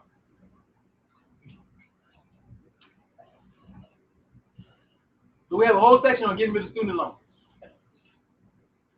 These are your little tax exempt entities that you're funding. FIA, ASA, Xerox, AS, Student Assistance Foundation, Navient, which is Sallie Mae. Sallie Mae is actually J.P. Morgan, or Navient, that's J.P. Morgan and Bank of America. It always leads back to a bank. One of the majors. So what we show you how to do is to fill out the FTC process. Really simple. It's the affidavit, and it says that these folks have done something illegal. And you report it into the Federal Trade Commission, because the Federal Trade Commission oversees TransUnion, Equifax, Innovate, Experian, and those entities. And they also oversee trade and commerce with these particular entities. That doesn't matter if you're national or not. No, you can do this if you're national or not.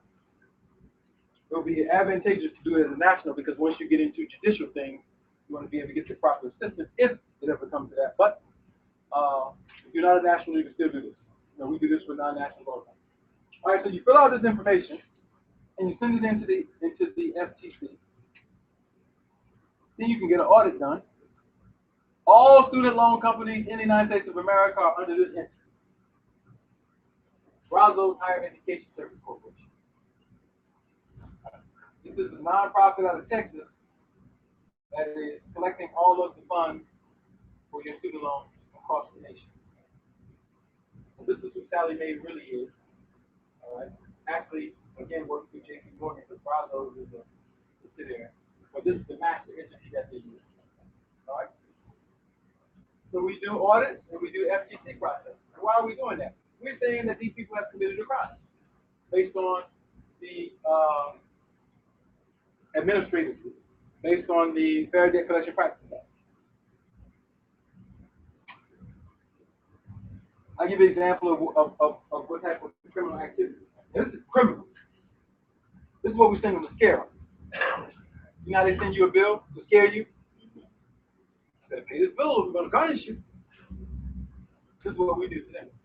Whoever with intent to defraud, passes, utters, publishes, or sells, or attempts to pass, utter, publish, or sell, or with like intent, brings into the United States or keeps in possession, or conceals any falsely made, forged, counterfeited, or altered obligation or other security. Altered obligation or other security. Promissory note. Sign it for your student loan.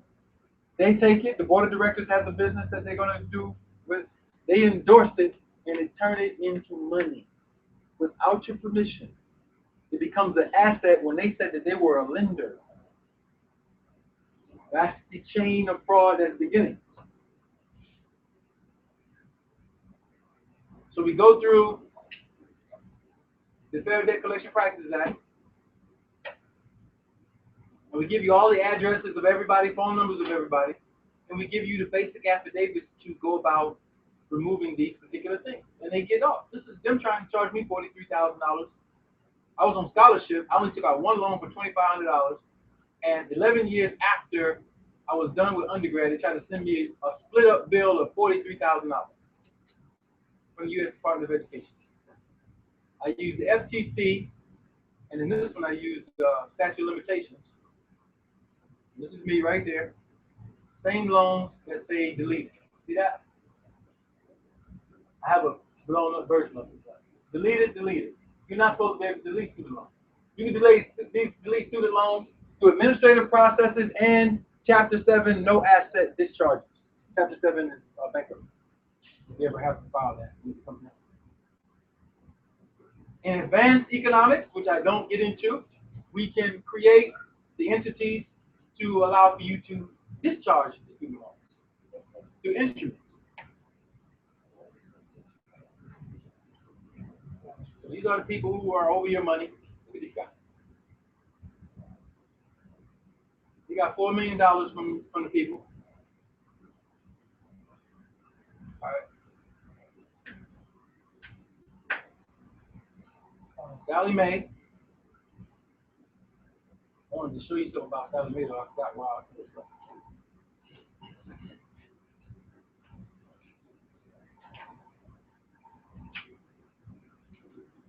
Okay, so we just have a whole bunch of stuff that of removal of debt. So we use the FTC process primarily. And we give the full instructions on how to fill this stuff out in the book. So what we're saying is, when you come to this class, and not necessarily today, but as we go through each economic class, and if you get the material in PDF form or in book form, you can go step by step to get those liabilities out of the way.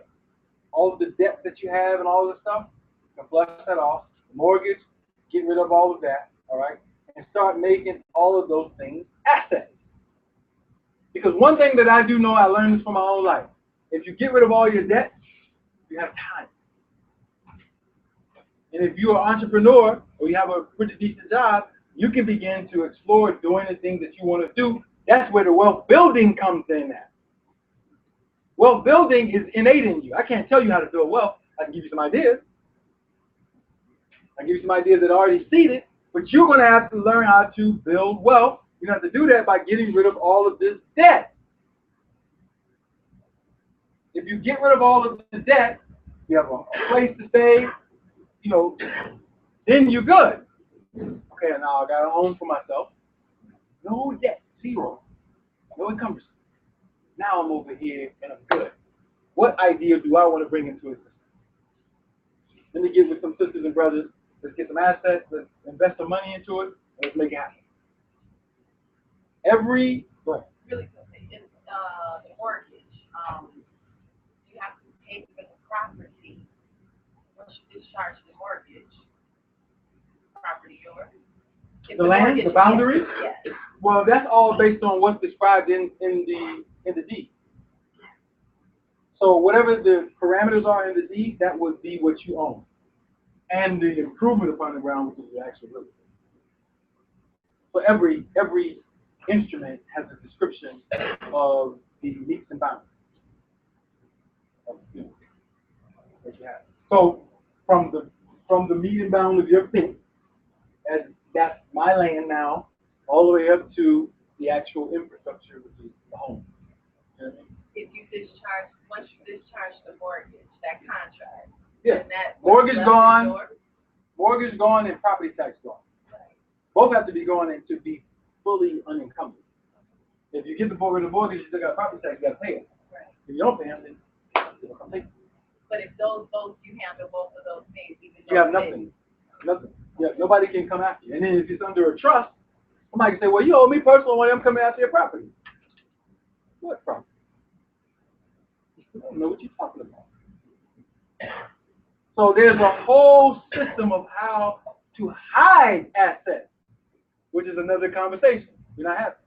You can hide it under 10 different trusts.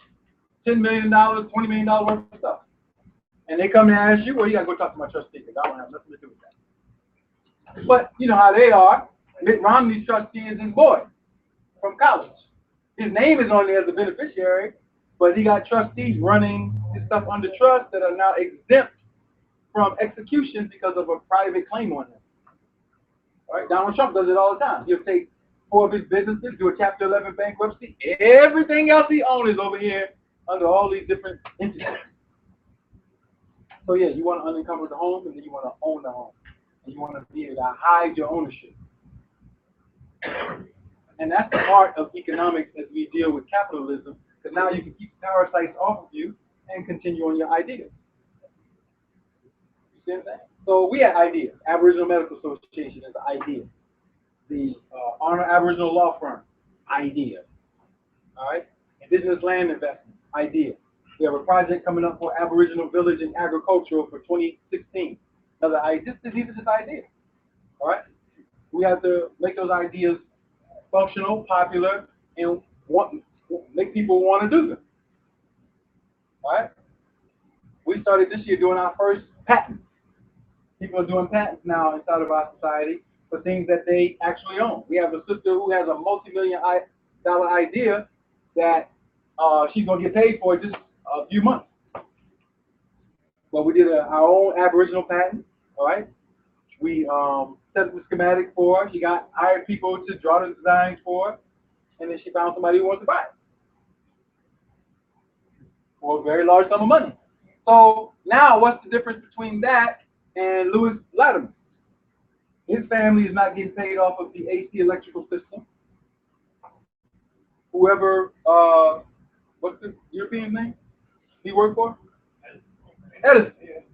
Edison's different entities and children and grandchildren, they're good. So let me say something. What we need to do as a people, as a whole, is not that complex. It's a matter of being informed because we were ill-informed, and as we inform ourselves, we just go out and do it. That's the beautiful thing I like about all of this that we're talking about, is none of it is theoretical. We can sit under theoretical lectures for the rest of our lives, and just only make it silly. Boy, you heard that boy was teaching what? We want some chicken. Where's Popeye? You have to stop that. All right, so there are things that we can do. Let's open up for questions about anything that we're saying. And as we are answering those questions, I'm going to announce that this Friday, Saturday, and Sunday is our annual Aboriginal Summit. We'll be at the African American Museum. Friday, we have a free dinner, and it'll be myself and Dick Gregory that night. And then we have a whole weekend of activities, all-star basketball game, Philadelphia tour. We're doing a citywide, not citywide, but an indigenous tour Saturday morning. Speakers Saturday and Sunday, from midwives to women's rights to pastors to people dealing with travel and tourism. We have our own travel company. Yeah, a whole bunch of things. African Bambaataa is going to be here this weekend, the next weekend. So we have a whole bunch of speakers at the African American Museum. You can get tickets from here for the Friday event right now. If you want other additional tickets for the whole weekend, you can see Jawad or myself. We can give you those tickets. If you want to distribute some flyers, hand out some flyers anywhere, you can do that. And we hope that you can support our operation for the summit. Is everybody in here coming? Does anybody know what the summit is? Not know, excuse me. All right, so every year we do a summit where we invite community leaders around the stuff that I'm talking about right now to come, not just to talk, but to figure out more strategic ways to implement what we're implementing, to make it more palatable in the public, to advertise it better, to meet people, business people who are in our society from all over the country. We have people flying in from everywhere. Yeah, to have a fun weekend. So the food, the games, all of that, it's a great experience because if you're a networker, you can bring your business cards, you can meet new people, and doing a lot of different things. If you're married, we're doing a renewal of vow ceremony at the African American Museum that Sunday, so you can participate in that. All our contacts are on there, so anybody who wants to participate next weekend is going to be a blast, and you can get tickets from us. Questions? Any questions? Come on, put your hands up. If you want tickets, if you want to participate, you want tickets, you want more information, you can see us at the end. Your book, you don't have the hard copy now. I have it next week. You can get it the way you can get it. The hard copy? No. Oh, you can go to blackandnobel.com and you can purchase it. Online, it's an automatic download. It'll download to the computer that you're on, the tablet that you're on, or the phone that you're on. You can read the whole thing. Chief, quick question. Sure, quick question. If you have a girlfriend who is not a wife, who's still a liability, you have a child, and they're still in the United States. How would you get them to get a prison record or that not registered in the United States or birth certificate? Just keep our process. You have to see one of the jurors. One of the jurors can give you the baptismal record and give you instructions on what to do with it. Right. So a local jurist here, or you can see us, that could be done through via But meeting. can that child have a prison record on the honor, even though the mother was not? If she agrees and signs it. She agrees to it, like, okay, if they're protecting their, through affidavit of birth or baptismal record, protected their indigenous status, she signs it. So, Can a mom cancel a birth certificate without mother's permission? if her name is the only thing on it. If both parties' names on it, you need consent of both parties.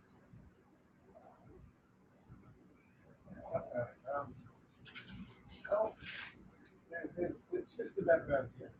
We put in there, stuff like that. At the end of your time here, we take your explanation. All right? No, you're on the, original. Okay. Then development, how can you change to get You can't. Oh, you can only claim the amount that you put in. But we're wealth builders. We don't need that. No, but that always affects somebody. And somebody who already invested in it, they can still collect it. You know, so we sit down, yeah, I'm sure you have a lot of, who are retired. Right. For example. Yeah, and they can continue to get their SS because they paid into it. Having status does not negate their ability to continue to collect that.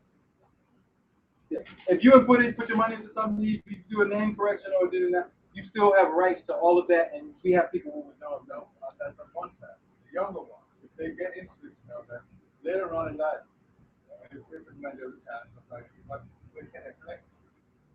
No, they can only collect if they put in money. So my my children won't ever have Social Security, but we'll have enough money, we won't have to worry about that. Okay, that's what that's the key. As we said earlier, know it's the responsibility of the parent. Make sure that you garner enough finances to cover Yeah, the future absolutely. progress of these. Absolutely. We have to understand that Social Security came out of time, and whether you believe that the crash was created or uncreated, stock market crashes, society goes down. So the thought was, let's create a system to take care of the elderly, because from that late 1920s to 30s time, you had people just dying on. So the thought was, let's create something that will avoid that particular operation. And our mindset is that we don't want nothing to do with that, and we can create it ourselves inside of our own society to take care of our elders. And when we get home. We wanted to ask you about the profit and loss of profit policies internationally. Now, we're both veterans, okay, and we like to do something for the veterans. Now, coming under honor, taking that EIN number, we would have to have honor to our business plan or our No, you can do your own business plan. What we would be doing is getting you an EIN number, or you have your own articles, bylaws, or whatever. our articles, we make up for this honor to provide the articles for us. We can provide sample articles, but because it's your business, you're going to have the autonomy at any given point to add them, take out, add in, whatever stipulations you want to do. So we could draft a preliminary one, and then as you go on, you could edit it at your own discretion, because it's your article. Okay, that's the nonprofit side of it. Now, what about the for-profit? If I want to give or the disadvantaged business association to get contracts to start, Well, what you could do is you could create two separate entities. One specifically for nonprofit, and listed in the articles as nonprofit, and then one listed as for-profit. But both of them could remain tribal or an indigenous structure so that you could get the exemption that you would. So the EIN will already be exempt. You just need that clause inside of the article that says it's exempt. And then we get the certification page from the Department of Treasury and the IRS that says literally tax exempt, whether it's profit or for-profit. okay, so what about the EIN that I got? because I'm a national EIN. So would I use that EIN for the profit and then buy another one for the non-profit? Yeah, there'll be two. And, yeah, you would use those. And any other old EINs that you were using, you would abandon use because if you have any reportable income under those old EINs, you have to pay the tax. Old ones that you are. Okay. So, but I can use the EIN for profit and for non-profit. Yes, sir. I wanted to, like, pressure, determine that, where would I start? Okay, the first step would be to, well, you have to contact the person that wants to do it. And then what I would be doing is that first affidavit that I showed you, put that, I'll take it down, but it's the FTP affidavit. You're putting information to send it to the place that where they're reporting on the Nigerian experience practice. You're claiming that something fraudulent was inside. Take that same affidavit you mail directly to them. Because what's going to happen 5 days from the moment that the credit reporting agency get it is that they're going to call the original said lender and say, we got a fraudulent affidavit here, you get one. Yeah, I got one, so what do you want to do? We got 30 days to deal with it. So first is the FTP affidavit. At the same time, we do an audit. So the audit is to send to the parties that whoever, so to convince them to chill out and to go along with what the credit reporting bureau want to do, which is take the off. That's how it's threatened. And lastly, we have an affidavit that we send them if for any reason they're not taking that information back. So between the affidavit, the FTC, and the audit, those are the three instruments that we're using administratively to get rid of. And we probably got like a 90% ratio with them. If for some reason it becomes judicial, then you have another aspect that has added into it, which is going into a judicial situation of giving one of us the power of attorney to speak with them and being a witness. That's the total summation. So what you would do is contact somebody like me, which I can give all you a number, or get a flyer, direct numbers on it. And if y'all wanted to get someone to help you with student loans or put this in your credit report, I could do it like a direct one of that too. Or you could learn, you could buy the material and keep coming to class and study and learn to do it. Because I'm going to be recounting these things on a monthly basis about how to deal with it and answering any questions. Yeah. Anybody who wants to be flyers with contact information, you can pass these around.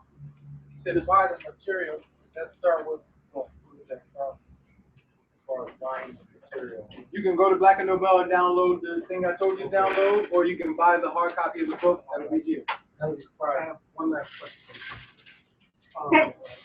We generally buy a house. We buy the house.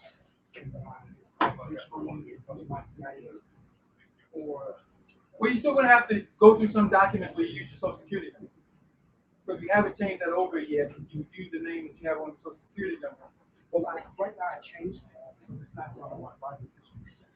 My name changed. Okay. I have conditions down there. Okay. So when it comes to that. Well, the driving instrument is unimportant. It's just whether or not the name is on the Social Security card. It's on the Social Security. Right. So you would use that name that's on the Social Security card to go through the whole process. With my Social Security number or my EIN number when it comes to. If you're doing a commercial mortgage, then you can use the EIN. If you're doing a residential, they're going to require a Social Security number.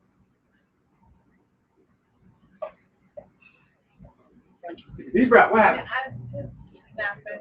I'll be calling you. Yes, ma'am. Well, you're about to start the juris course after the summer, so you're going to be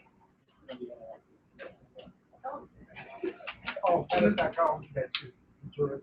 I'll start studying it. Okay. Any other questions?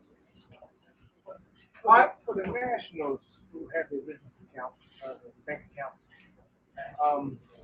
do you see that being a problem if when the currency was the hidden fan is the speed? Well, what we want to be able to do, and this is just a part of some of the things that we're doing, that's why we mix the Aboriginal Village Project.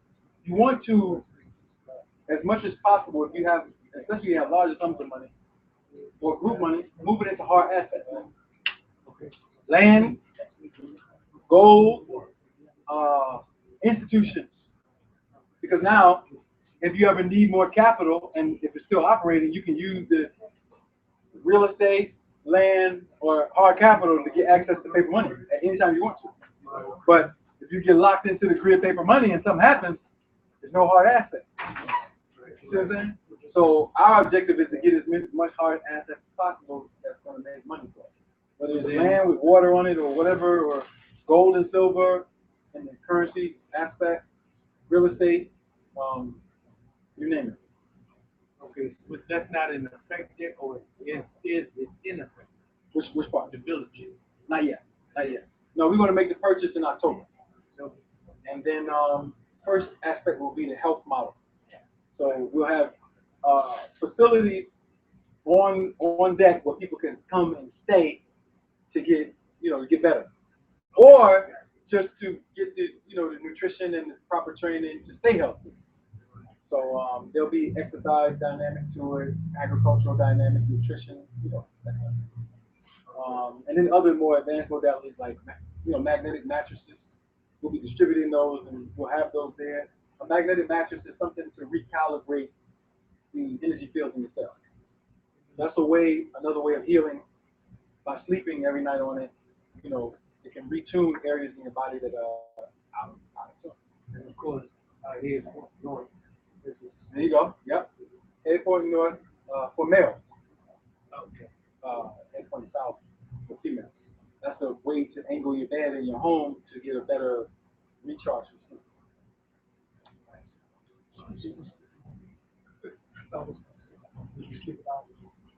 Oh yeah, well, maybe just a few times. Don't want to make everybody mad. First talking about out of the way, y'all gonna hug you up. I'm hugging your feet. All right. So anybody got questions about anything, tickets, whatever? Get your tickets. If you can't get them today, come Black and Nobel, and you can get those tickets. We're done for the day. Travel back safely to your destination. If you get a ticket from Black and Nobel, you get a free book. This free book right here will change your mind about Black history completely. This is the discovery of a star that I made in 2011. So this free book comes with your purchase of the tickets to Black and Nobel. And that's pretty much it. How do I go? Presentation at the Evolution Conference? Excuse me? Presentation you did? Well, so I never uploaded it to YouTube. So if you Google, No, I'm talking about the presentation. oh, the actual slide. Yeah, because I did put that. I wanted to put that up. But this is what I'm going to do with that. Hold off on that. Give me another week. All right. Because I got to tweak that presentation to make sure it's acceptable to the public before I upload it. Because some of us are doing research on everything everybody said. Yeah. Because everybody has like good things to say about it. But Yeah, you got to do your homework. But yeah, give me a week after the summit to upload that. Because I promise I'll upload that to the website. Okay, brothers and sisters, thank you for taking your time to come out. Hopefully you learned something today. And if you get a chance to come back, next Sunday we will not be here because we're having the summit. So we'll be at the African American Museum. And we'll follow up subsequently the following Sunday. Keep everybody posted. You got our numbers, tag into our website, Facebook, Instagram, all of that, so you can stay abreast. You can see the flyers. You invite other people. Our next class is our law class. So, we always got people who get into all kinds of problems and they need to learn things to help them augment getting out of it. And definitely support Black and Nobel by purchasing something before you leave. If you're going to purchase anything, don't go to Orders and these other guys, stay home with it. Right. And if anybody wants any flyers to take to anybody to let them know about something, I'll leave some up here. You can grab a few and let folks know what's going on.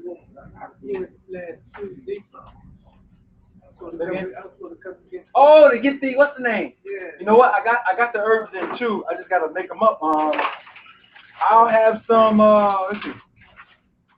I have some. I'll be at the house because I'm going to New York tomorrow, but I'll be at the house about 2. What time do you think you're coming? Noon. Yeah. Height of the day, you want to come through? Come on through. You ain't got to call. I'll be there. All right, and I can just, make sure y'all take care. Yes, sir. Oh, that's all we have. 20. 20 for the challenge.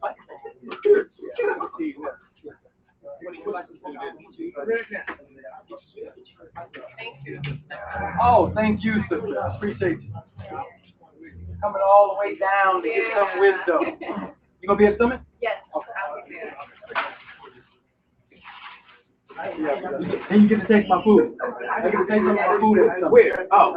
He said, where? What? Who? What? I think about now.